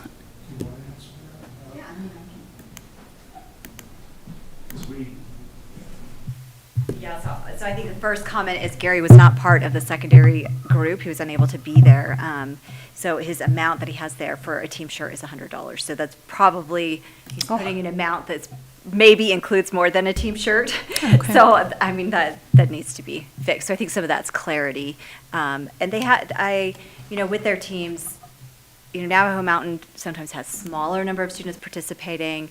They're not traveling as many times. And sometimes they might have a team one year, but not another year. So really, some of these are site-based, specific to what the school needs are. I don't think it's, saying that we're not going to provide those same things for a student at Navajo Mountain that we would at San Juan High. It just maybe looks a little different by what they're participating in each year. Because each year with Navajo Mountain, they're submitting these plans, and maybe or maybe not we're going to have a team. So, and I think that's the challenge of spend plans. I mean, Ryan addressed that as well in saying that we're putting these spend plans together, not really knowing what the schedule is, but trying to predict that from past years, what that's going to look like. Spend plans, although we've been doing it for a few years now, we still have some processes that we can improve. Meeting all together with the secondary principals, I mean, this is a huge project for them to work on. And I think it also aligns with athletic directors and helping support our athletic directors to do that first step before it even gets to the principal. And we're turning over coaches, just like, Ryan, Principal Nielsen said, a lot of our coaches, we don't even have coaches to develop these spend plans. So a principal and the AD are working together to say, what could this possibly look like for next year? We're not even sure if we're going to have a team or if we're going to have a coach, who that coach is going to be. So it gets a little tricky. So I love the idea of looking at the data, though, because when we met together as secondary principals, we really pulled that data from the financial system to say, how much were we spending? What did that look like, to give us a point of reference together as a team? And then different people as part of that have different expertise in different areas, whether it's, music and band, or whether it's wrestling or football. So bringing that expertise together, we really would like to do that work in the spring. So what I'm hoping is that you'll give some recommendations to the superintendent that we can take back to secondary breakout this month in principals meeting. We can make some adjustments and have further discussions. I will note that some of the things on here that we talked about are not quite right. So we still have some changes, like mouth guards. I think they're priced incorrectly. And there's probably a few things like that we just need to go back and fix. They're just errors we need to fix, and we will work on that. Okay, thank you. I have another question, if we can, and I don't know if this is for you or Tyrell or who. So, for instance, I'm looking on cheer at Monticello High School. It's not quite as much as cheer at San Juan High School. And it's a lot. I don't know why it's like that because my daughter participated in drill for several years and now she's on cheer. Oh. And we paid similar amounts. She didn't travel with the cheer team. The coaches didn't feel like going to places and staying overnight, so she didn't travel with the cheer team very often. Why do they have so many meals and motels? They do compete. And they are hoping to compete, but they haven't put that on here, so. We encourage them to go. Yeah. So, And so, I know, so well, personally, I'm So- saying it's such a huge disparity, and also I know on fundraising, we did do fundraising, so I don't know why that's not on there. The fundraisers are different, whether they're required Or or. different, but. If it's required, it yeah. has to be in there, and I think the Yeah. superintendent will explain that. And they're learning, they're new coaches, Yeah, so. and that's the challenge we all, Yeah. but as far as the district with all the spirit packs, we just want to be consistent from Monticello High School clear to Navajo Mountain, so that the kids, we just felt like as principals, we needed some consistency within the spirit pack. You know, our travel's a little more in areas, and some areas are having more travel than us, but the consistency, I felt like as principals and admin, that we just want to be the same throughout the district, and that's why we met with Christy and Julie and the principals to come up with a spirit pack. Do they have to spend the $250? No, but it's built in there if they do. We encourage them to keep the cost down as much as possible, because we know how expensive everything is, especially when you got 2 or 3 kids doing it. yeah, so my question is, this looks like in here, and it even states it, it's a one-time purchase to last up to 4 years, Yep. is written right on Monticello's. What I would be really interested in the real-life information, and if a girl hits it at the wrong time, then that's gonna be twice because they'll change. But I would like to see real-life numbers, if that's what parents and students are experiencing who are paying these out of their pocket, or what we're paying as a district, that it's possibly up to that much 1 year, and all the other years, what is it? How does it go from $2,400 the one time, and is it $800 the other 3 years? What kinds of money are parents who are paying it out of their pocket really paying for these activities? And what is it costing the school district for these activities? And, are we consistent as being as careful as we I possibly mean, I can? like your idea with, because consistent coaching changes, and that you said it, the excitement of a new coach. I want my own look. I mean, I've been a coach before, and you want your signature on things. You don't want the old coach's travel gear, but maybe we have to really look at that when, hey, you're still on a 2-year rotation with this group before you can buy travel gear or athletics pants or sweatshirts or whatever. So, anyway. Okay. You can Yep. implement Yeah. that. I think the other thing to consider with that, and I love that idea of saying, that this is your first time purchase, further years you would be replacing these items, but I think you'd also want to comment that from 9th to 12th grade, students change in size, athletic build, so, that's something that parents would need to consider, so we'd also need to have some type of statement with that to say, as needed, you may need to replace. That's You see that, exactly right? Yeah, makes sense. Okay. So we've had a ton of discussion on these, and they have to be approved next month. So Christy, you're meeting, you and Julie are meeting with secondary schools when? Get back up here. For secondary breakout, this is going to be a part of our secondary breakout session and principals meeting. So we will be meeting and discussing. I just would like advisement of how you would like us to proceed. We can make adjustments. We can further align. Our plan is this spring to meet with ADs and coaches and, from all of these areas and come together so that we have a better plan for next year. That doesn't help us right now, this minute. So I guess I would just like advisement of how you'd like us to proceed. So I guess what I'm thinking is, you've been in on the discussion and heard everything. If you could kind of clean them up, and then maybe if we just had a summary of what you cleaned up, then it's easier for us to kind of go and say, okay, we cleaned up this, or this, and it doesn't have to be extensive, just enough that we can look at that. So when we come back for the next board meeting, we can say, okay, we recognize, just like the superintendent did with us. And then knowing that those are cleaned up, then we have a little bit easier time Does that make sense? Yeah, we absolutely can do that. Okay, that would be great, Yeah, thank we you. can do, then I would add to the board that when you approve them next month, you also can approve them based on things you'd still like to see change. So you can True. approve them by the April 1st and give us some things that still you want to see in the final copies of them. Okay, thank you. Can we include in the spend plan what we were talking about? I mean, I guess the one has, every 4 years, can we start adding those to all of the spend plans? Yes, and some of those have that already. You may have noticed Right. from some of the schools that's in there, so we can do a better job of that and make that consistent across. Okay, thanks. All right, we're going to try and zip through these last 4 before we break. So, secondary schools and spring sports activities, superintendent. Yes, so just, new board members, let me just quickly give you maybe a little background on this item. We do approve all activity schedules for our secondary schools. We do also, by high school association rules and district policy, approve the 150-mile form, where any trip that's going to exceed 150 mile. One of the things that we are supposed to really watch, and it's tricky and it's hard, and we have kids that are in so many sports, it's nearly impossible to track, but we're supposed to watch for time out of the classroom. And so if we start to notice that there are sports that looks like they are traveling and have an extensive time out of the classroom, then that's supposed to be kind of a red flag to send administration to go in and look out and just make sure that, what really is, how much classroom time is being missed. We travel a lot more than most, I would say. I don't know if there's anybody in the state that travels more than San Juan School District, so kind of keep in mind that we do take some long trips, but at the same time, we have to keep somewhat of balance in mind. So that's what these are before you, and these are here to be approved today if you can, and these are your spring activity schedules and 150-mile forms. Okay, any questions on those? Maybe explain to them how many days is the limit? I think it's 20. No, 20 days is, no student is supposed to miss more than 20 of any one class period, 20 times. And that's actually for the school year, but that's very challenging to track.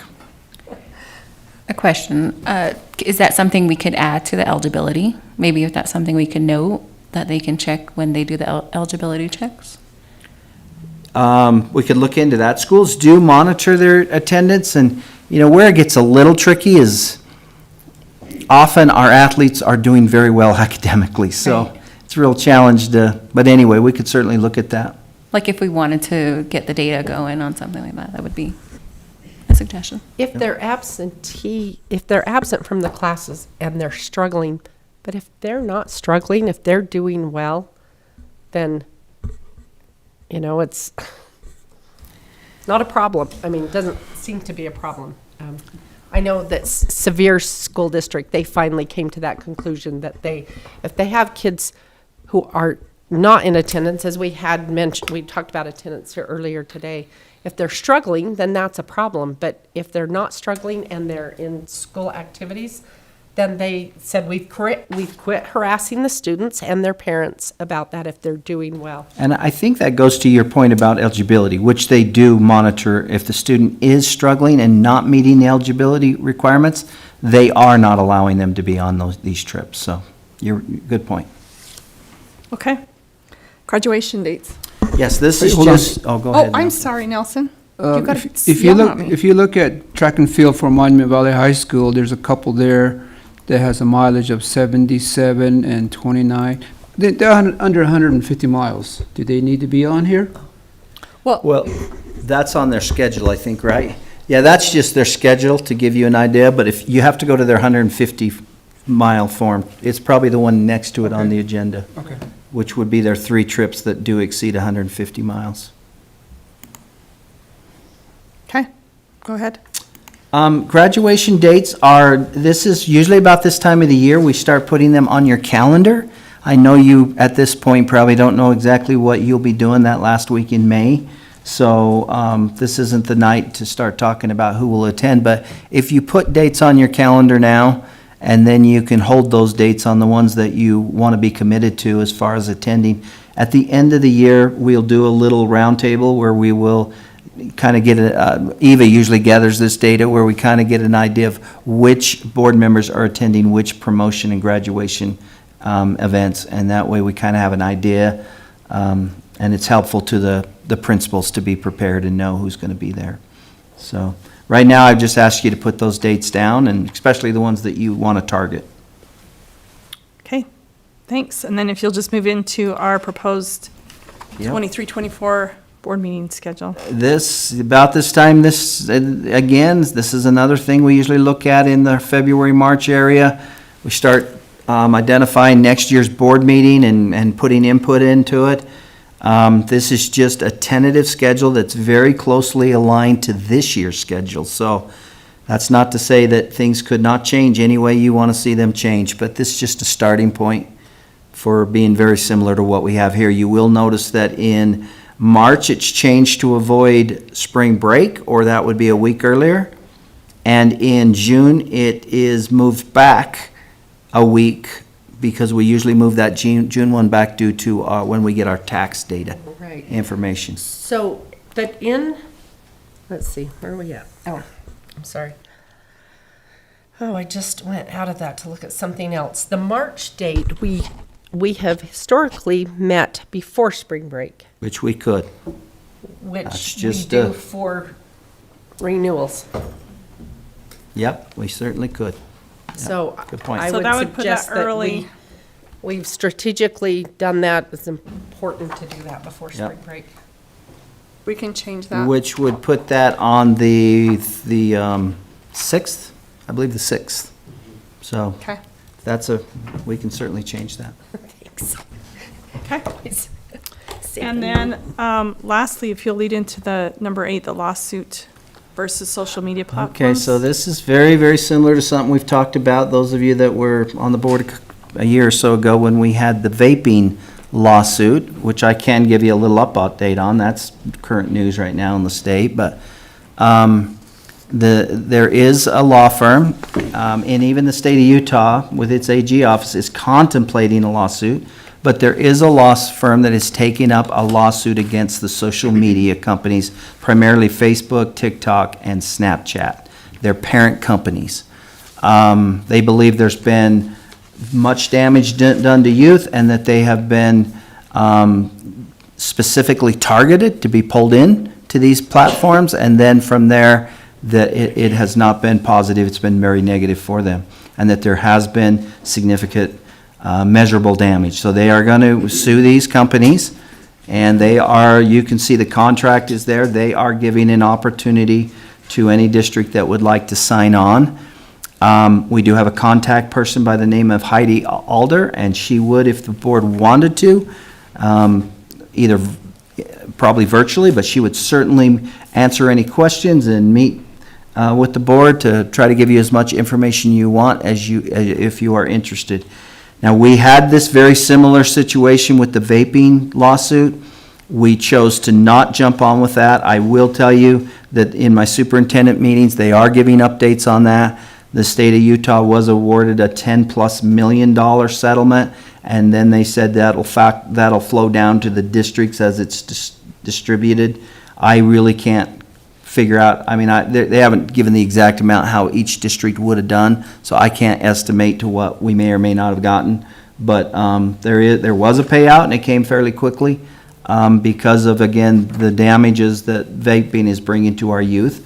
And this money was targeted to try to help avoid vaping, to discourage vaping, and also to deal with the effects of vaping. So anyway, that's just an update on that lawsuit, and here's another one coming along. By the same company, by the way, that ran that last one.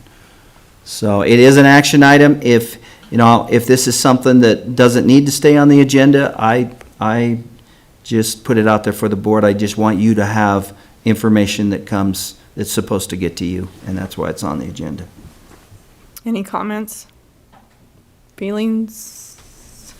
Do we know the effects of social media here in the district?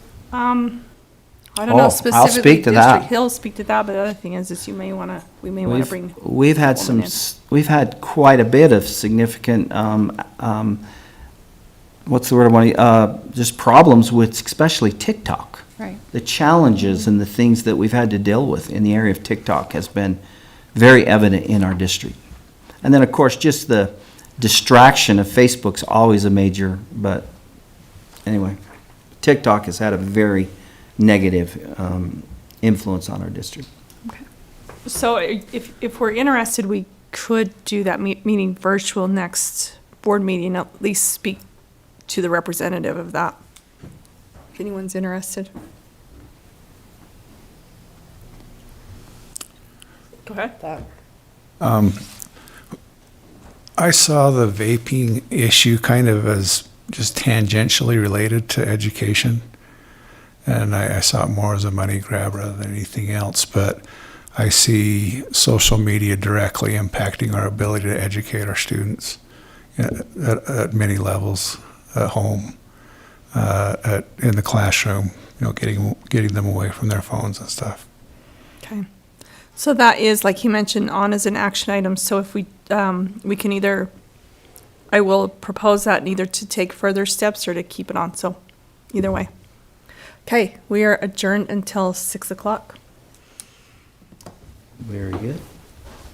Thank you. Well back on time. This year, we meet March 8th, and this account will have to That's mileage right there. for next year as well, that we need. We have to.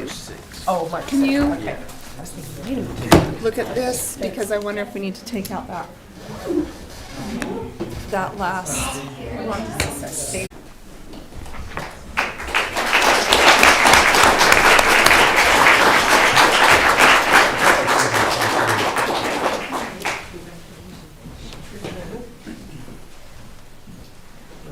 First of all, I want to ask Kate if he knew he had this many supporters. Does he don't get this award?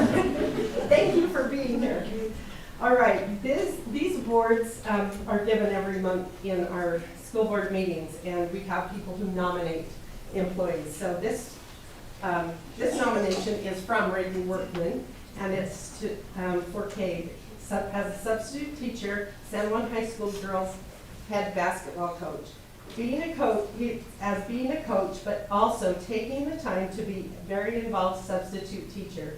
He works so well with the kids, helps them understand the criteria, and teaches, all in caps, the subs plans that has been left for him. Not just read the plans aloud and then turn the kids loose. And thank you so much for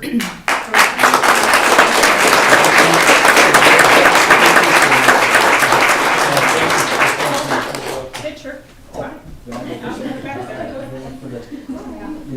still here.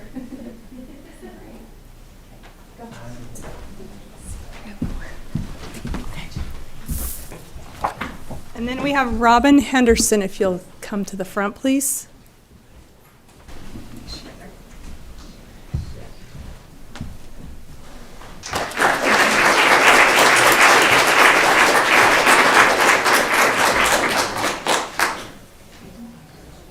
We have Robin here from Whitehorse High School. It's, you've been nominated by Kim Schaefer multiple times, as well as Lucy Fotochetney. And what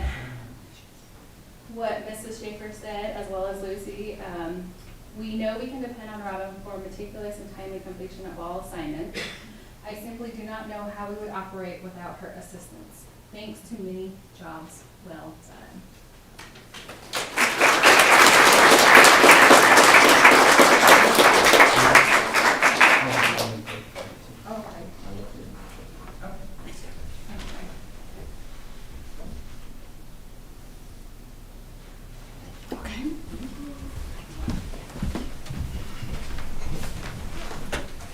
Thank you, Kate and Robin. We appreciate the work that you do.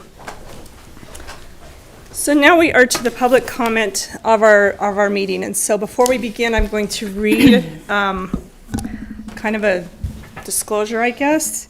And then I have, if you have chosen to comment, I have your paper and I'll call you up. And as I read, the instructions will be given to you. Okay. The purpose of the San Juan School District Board of Education meeting is for the board to conduct its business in public as provided by law. The San Juan School District Board of Education values and welcomes public comment. So time is allotted in our public meetings for such. However, to maximize its benefit, there must be structure and consistency to the practice. With that in mind, please know that public comments are limited to 3 minutes. Speakers may offer objective criticism of school operations and programs, but complaints about school personnel or other persons will not be allowed. Excuse me. Individuals expressing comments should not expect an immediate response from the board. Please understand that the public comment period is not a debate, an interactive question and answer session, or a dispute resolution forum, but is an opportunity for you to express your comments, suggestions, and concerns to the board for our information and consideration. A member of the district staff will respond to patrons who request a follow-up meeting or information.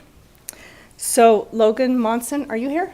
Yeah. Okay, if you will come up to the mic so that we can hear you and speak directly into it, because we do broadcast the meetings, so, and then the timer will be set.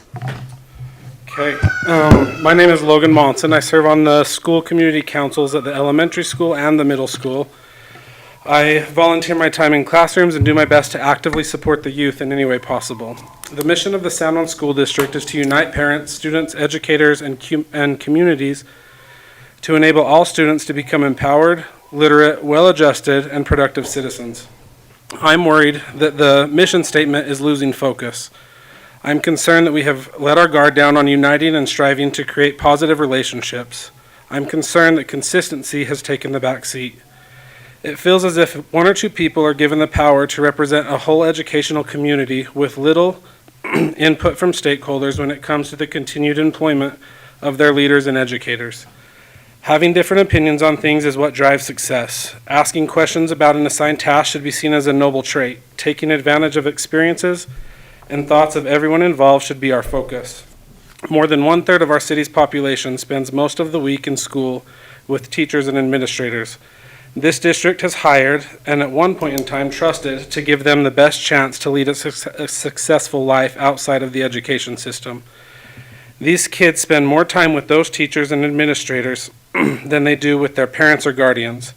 We have a unique opportunity to teach a valuable lesson of forgiveness, patience, and understanding to those children who are desperate to see examples of consistent business practices.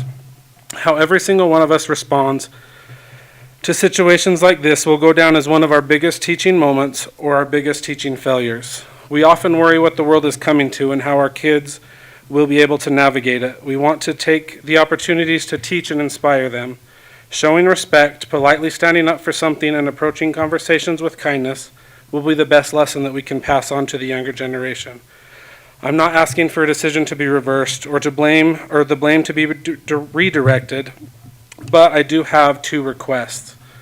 I'd first like to request that this school board evaluate and interview each employee that has been deemed as non-renewable.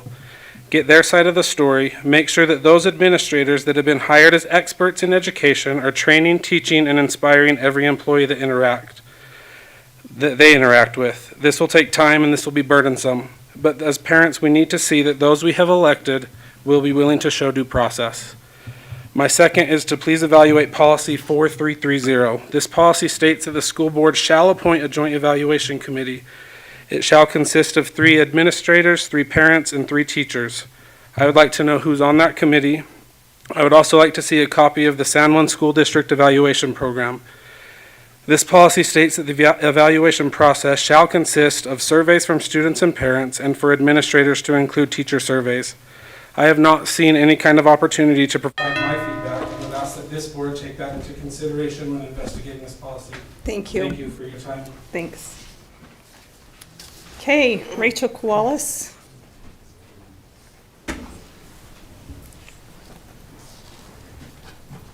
Hi. My name is Rachel Qualls. I have 2 children who are students at Blanding Elementary School.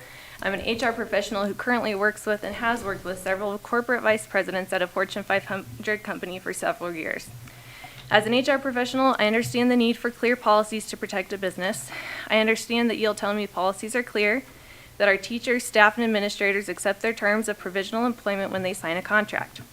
What I do not understand is why it takes 3 years for the district before the district considers teachers, staff, and administrators eligible for a fair, consistent, and equitable performance management process, one in which an employee of the district receives clarity on expectations and a plan of assistance with realistic amount of time to show improvement.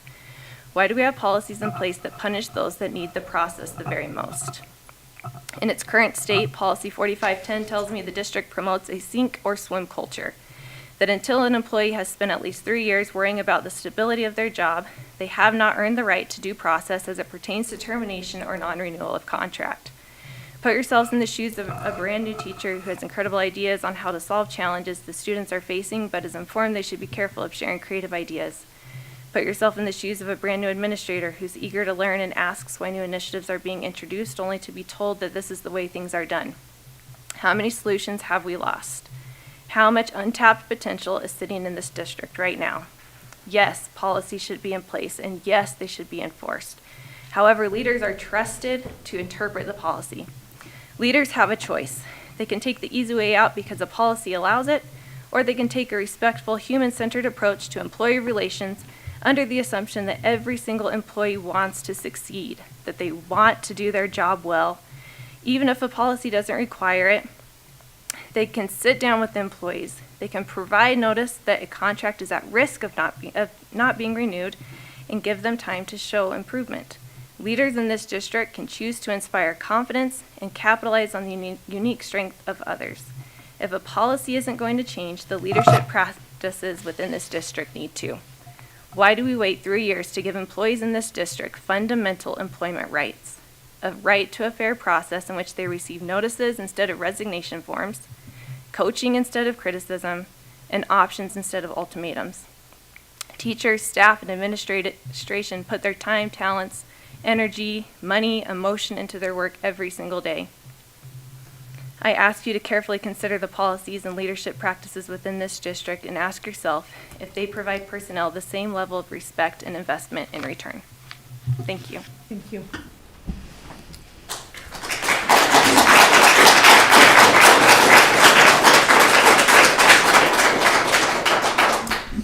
Amy Reeve. Okay, imagine with me for a minute that you're a newly hired employee with no past work experience in the field you've been hired in. You've done your schooling and you're filled with hopes and visions of making a difference in many students' lives. As you start your job, you quickly realize that this is very different from your schooling experience, and you've not been given proper training and effective mentorship to learn how to successfully complete your job. Essentially, you were thrown in the deep end with no assistance and expected to swim. This was my experience when I was hired into the district back in 2016. At the time, I was in a school that didn't have many career teachers. Under USBE policy R277-308, Utah requires that all beginning teachers have access to a trained mentor until they have a professional license and 3 years of experience. This wasn't the case for me. I had to use my connections to find a teacher over 70 miles away in a different school that was willing to help me for the last half of that first year. Of course, I had to follow the Utah's EYE requirements, but it felt more like a box to check than a beneficial program. I am not the only one in this district with a similar experience. Imagine again with me that you're that new employee, only this time a couple years have passed.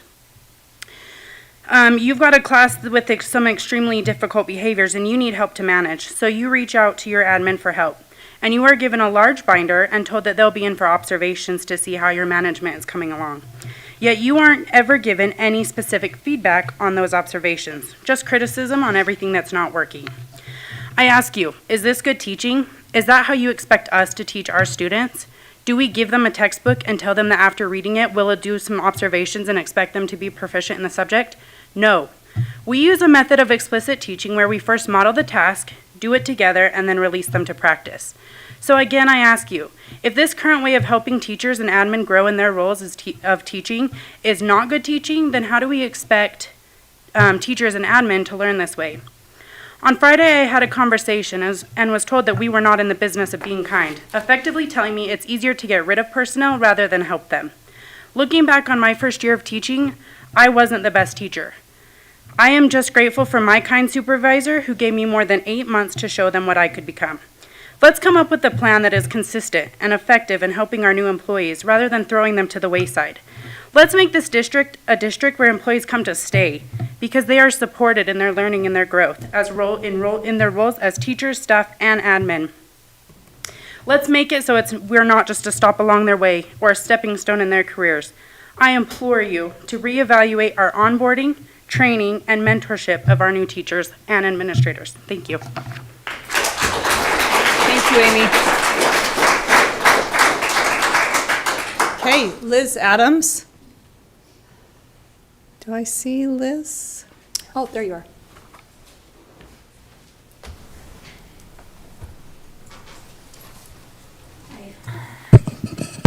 My name is Liz Adams. I'm a fifth grade teacher here at Blading Elementary School. I have taught in this district for 30 years. In fact, I turned in my retirement paper today. As I look back at my 30 years of teaching, I realized that first years were rough. In fact, the first 2 or 3 years were pretty rough.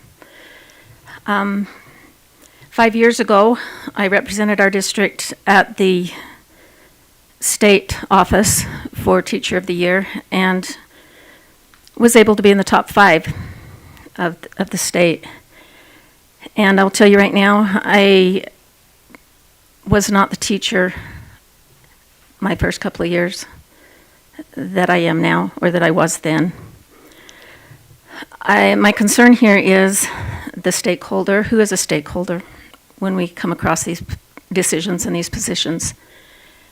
I would submit to you that the stakeholder is the people who deal with this position on a daily basis, who this affects their lives on a daily basis.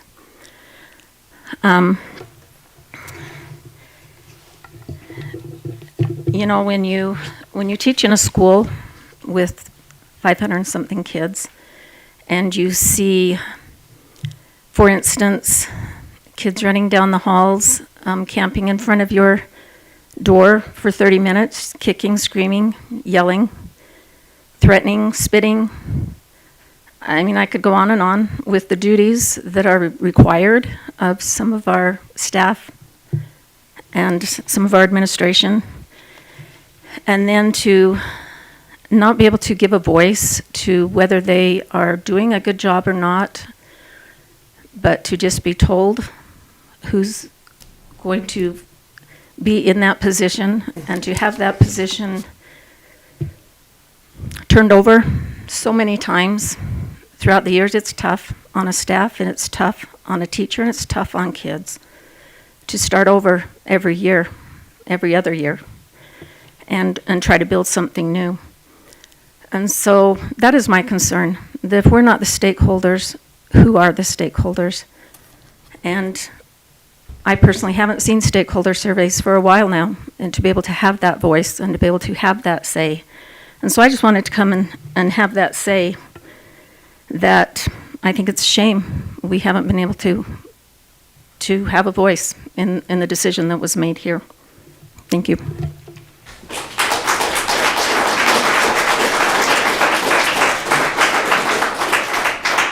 Thank you. Jason Ney.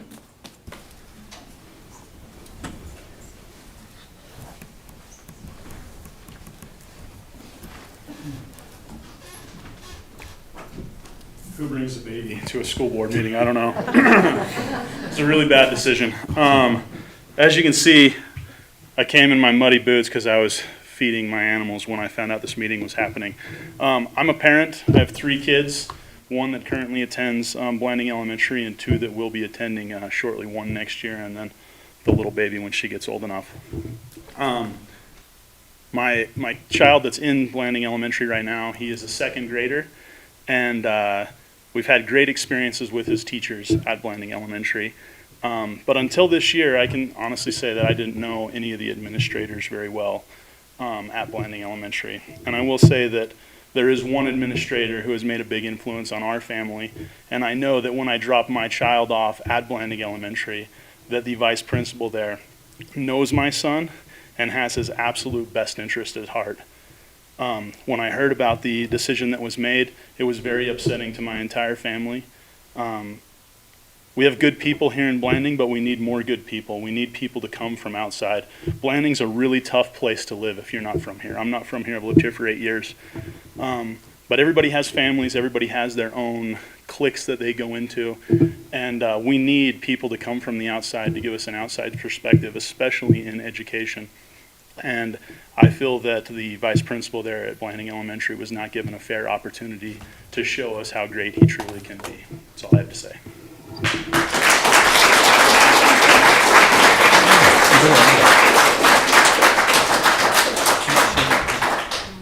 Okay, Lonnie Harris. Eva.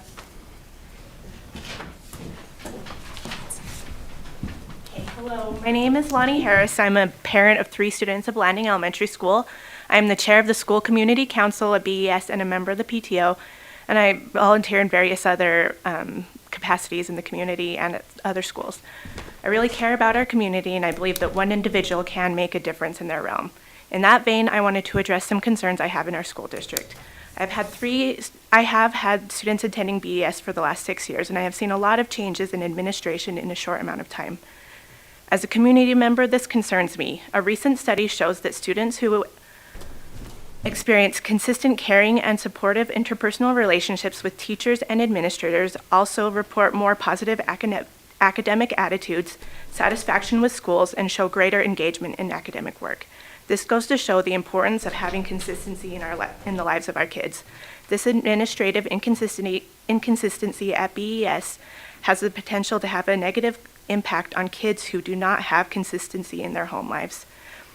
At BES, we have worked really hard this year to bring the parent-teacher organization back after years of non-existence. We are trying to get parents more involved at the school in a positive volunteer capacity. We have had great support from the administration and the parents in this endeavor, and I feel like we are getting some traction. When personnel changes happen frequently and unexpectedly, it is a huge blow to that positive sense of community we are trying to foster at BES. It affects the morale of the school community. When big decisions are unilaterally made to unexpectedly remove an employee who is making a positive impact in our children's educational experience, it undermines that parent buy-in we have worked to develop. Inconsistency and frequent changes also affect the morale of the teaching staff. I've spoken to many of them, and they have expressed that when there are administrative changes, schedules, programs, and processes at their school are changed. Having this occur more frequently than necessary is very frustrating to teaching staff, and I am concerned that it contributes to burnout and low morale for our teachers.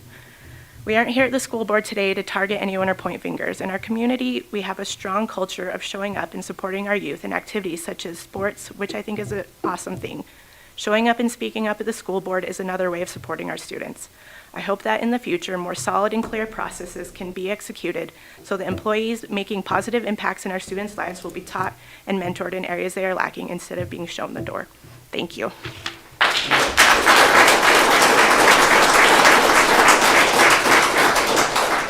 Thank you. Cheryl Bowers.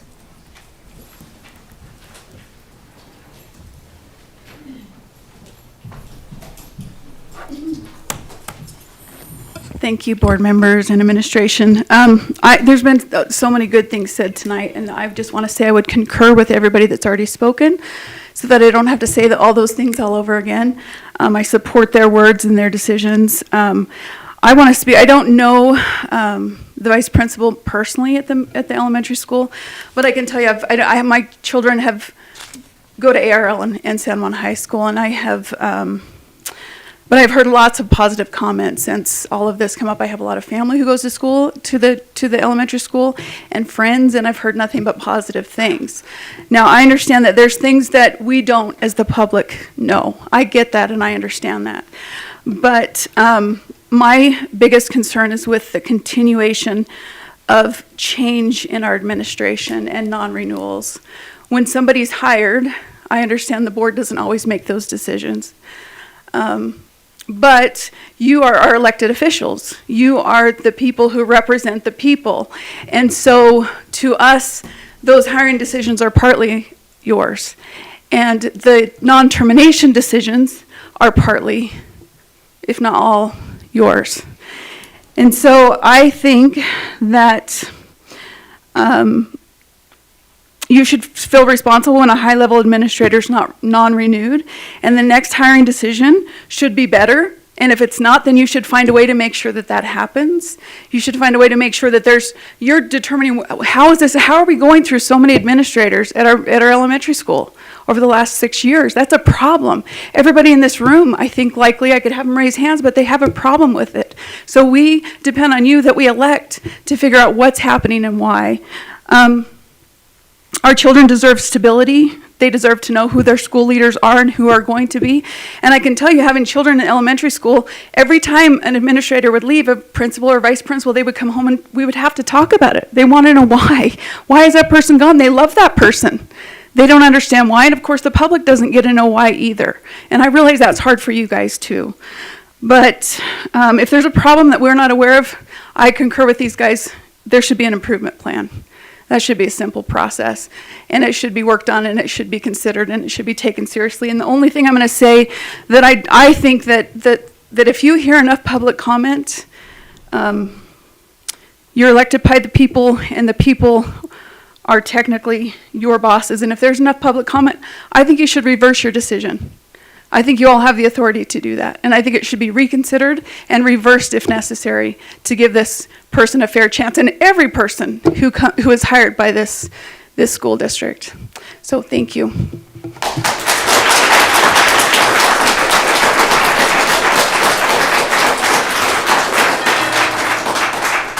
Thank you. Corinne Johnson.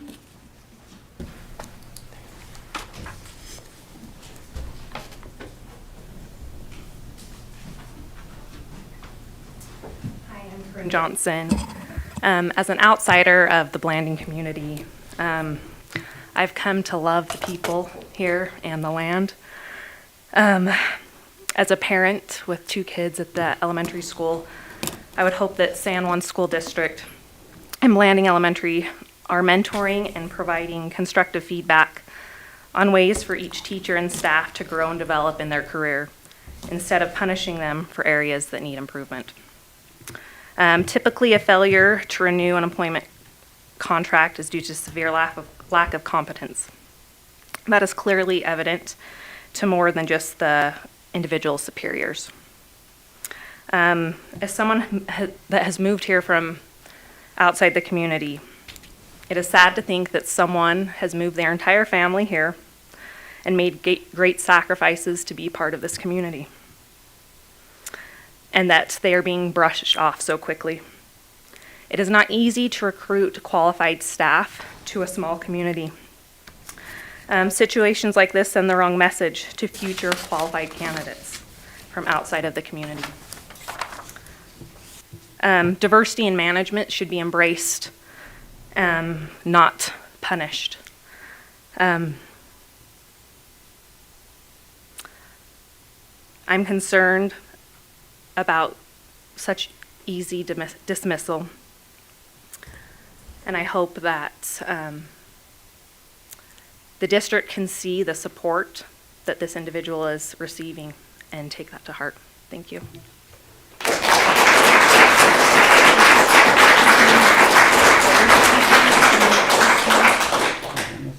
Well, we have one more, but not with regard to that. Yeah. Okay. All right, so first of all, we thank you for coming and for expressing your opinions. We do have one more public comment not related to this topic, which we will address in just a moment, but we're going to let the superintendent speak just a little bit to this topic. Thank you. Okay. No, I want to begin by saying thank you for being here. I want you to know input is greatly valued. Yeah, if anyone thinks there's concern with you being here on our part or on my part, I want you to know we are better when we have these kind of meetings and we receive this kind of feedback. You've given me some things to reflect. In my leadership, I have tried to build a culture of a growth mindset culture and a reflective culture. I've heard a number of things from our retention, our onboarding, our stakeholder surveys, our policies. I've written these things down. Honestly, we will look at these things and we'll see where we're at and where we might have deficiencies, or we do, and we will chart courses to do better, because that's what we've been doing and that's the culture we've been trying to build. So I really appreciate those things, and I want you to know that. I do think there's quite a bit of misinformation And so I did a little research because I did receive a number of letters, you know that, and I've had a number of conversations. And in the beginning, I was kind of caught off guard. And so I said, I need to look into this. And I want you to have some facts, because it's important if we're going to look at a problem and we're going to try to chart a course of improvement, which we need to. We at least know the problem, the depth of the problem, and we really see the problem as a whole. I hear tonight, and I've heard multiple times in the last week or so, of a turnover problem at BES. Now, I've done some research. I've gone into the HR office and pulled out every record, and I have every administrator's name back to '06, because I heard some people quoting back 10 years, 13 years. This would be going back to '06. And I'll pass these out, and you can share them, and if we need to make more copies, we can at the end. But what I want you to know is that there was, on this list, there are 1, 2, 3, 4, 5, 6 principals at BES since '06. We didn't have an assistant principal position until 2018, 2019. And our first assistant principal at BES moved to go from there to ARL. So we did not lose her out of the district. She's still in the district. Our second assistant principal is now the principal. So we did not lose that person. We did have a short-time assistant principal at the beginning of last year, and we lost that individual due to their own reasons. Now, on this list are all of these names of people that were in administration. And I'm going to boldly say this, because, again, this is misinformation, and if we're really going to reflect and look at this, we need to look at accurate data. I will tell you, there is not one name on this list. I'm going to say this this is important. Mr. Kowalas's name is on here, but I will not talk about his situation specifically. So I'm going to say I've covered up his name on this list. Short of me covering up that name, there is not one individual on this list that did not have a contract in front of them to sign when they left. There was not one. There was 2 on here that signed a contract and then later informed us they were breaking the contract. So you need to understand, if there's a feeling of pushing people out at the district level or trying to quickly make decisions to chase them out, I would tell you, you are getting misinformation. Number one, I don't think the turnover has been nearly profound as what you might hear. And number two, I don't think the reasons are accurate. Now, I've talked to almost all these individuals. I'm very much talking to my principal staff all the time. I know I have some principals right now that are looking to leave San Juan School District. I've had visits with them in the last 3 weeks. You know, where are you at? How are you feeling? What's frustrating you? You know, what's driving this? Retention has been a huge priority for San Juan School District for a long time. So I can share in more depth what I believe are more of the driving factors when we do lose people. I do believe there's 4 or 5 pretty common factors, but I don't believe that the time has been set aside or this is the proper place. But I would invite any of you that would like to dig deeper into this or have a conversation to reach out to me. I greatly value when someone does. I will often say, hey, could you find time for a phone call?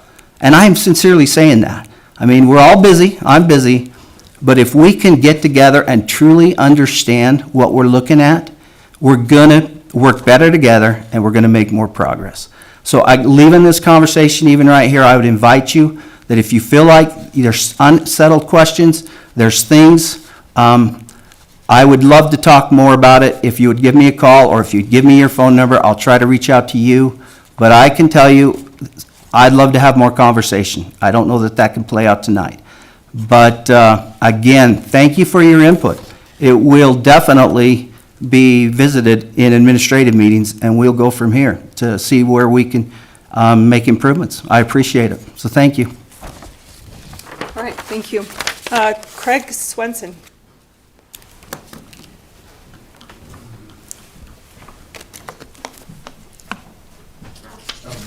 I'm here, I'm actually the president of the association, listening and learning just like you guys have concerns, passionate concerns that people have here. But that's not why I'm up here. I just want to give a big shout out to your CTE director and your Pathways Coordinator, JJ, and Gina, for the CTSO competition that we had today here at the district. A lot of thought and organization went into the successful completion of this competition. I don't know how many students total participated. I know that I had close to 40 kids in my automotive competition today. It was great participating. I had people from ARL, kids from ARL down, which is great feeder for my programs. But I just want people to know that those two people, the amount and effort that they put in to making that program or that competition successful. Thanks. Thank you.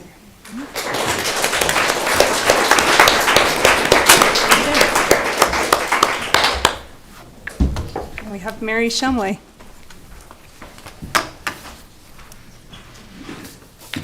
Right, this feels awkward when I turn this way. I want to thank all the parents who came tonight, and I believe wholeheartedly that we as educators in San Juan School District are educating your children, that we do it with the money that we get from all of you and us as well. We're using the money of, that people provide of everybody in this room, and they are your children, and their education affects you and your families forever. It affects your children. We come and go as a district, and I am going to, this is completely unprecedented, but I'm going to ask my fellow board members to back all of this up. Maybe we haven't done everything the way we should have. Maybe we haven't gotten any input from anybody.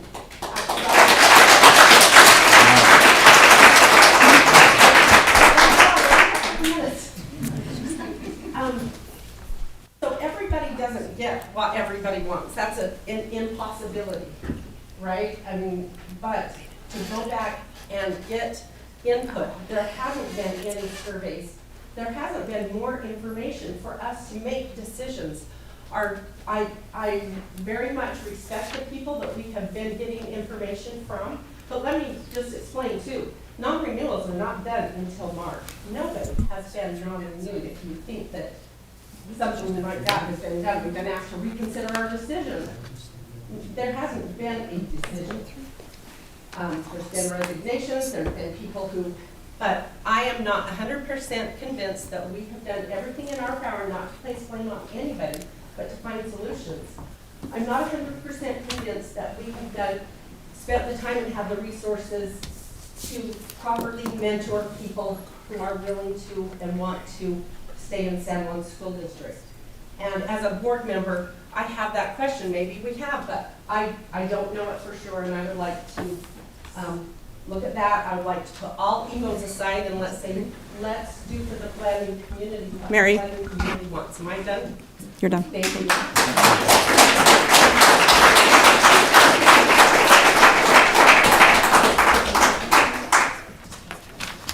Again, thank you for coming, and we do acknowledge those who sent emails in, and I know the superintendent has responded to, I think, all of those. Your office has, unless we got some just tonight. So you're welcome to stay for the rest of our board meeting, or you can leave if you prefer. We just have a few more items on our agenda, and then we will be adjourning. So thank you.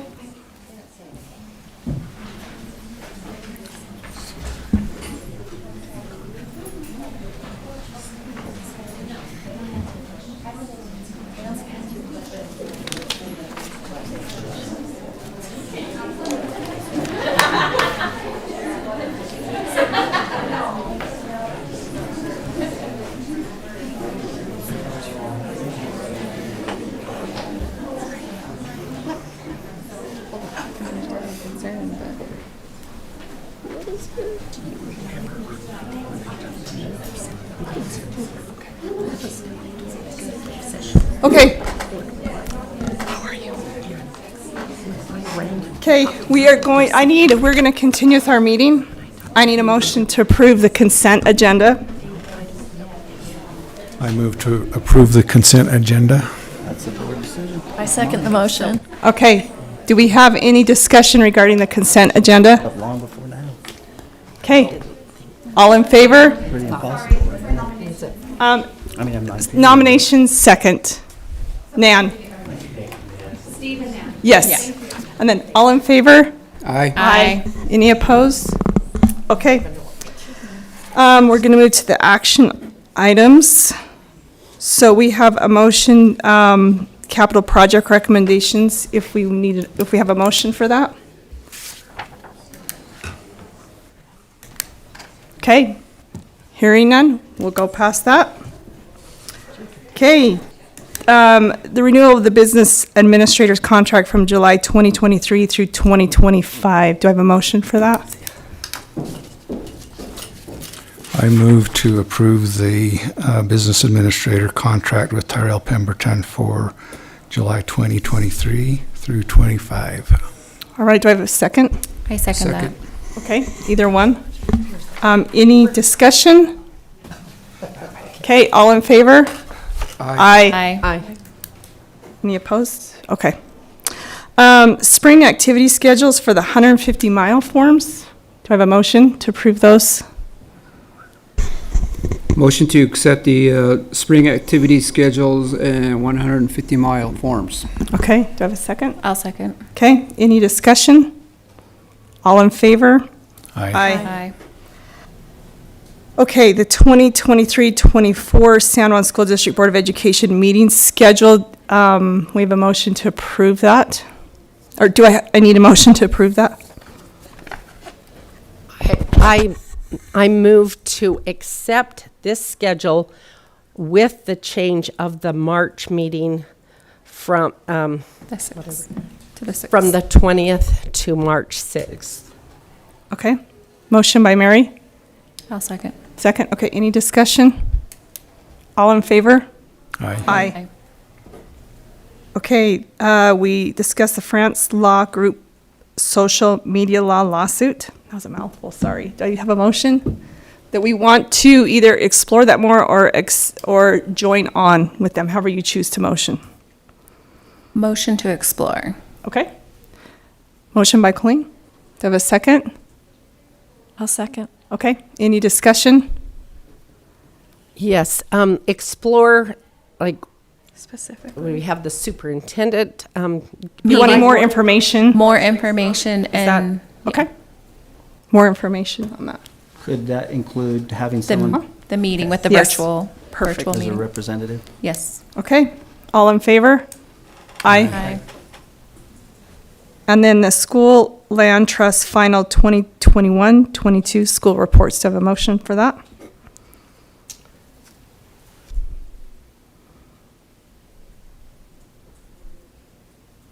We have to approve that. Would you honor a second reading as a motion?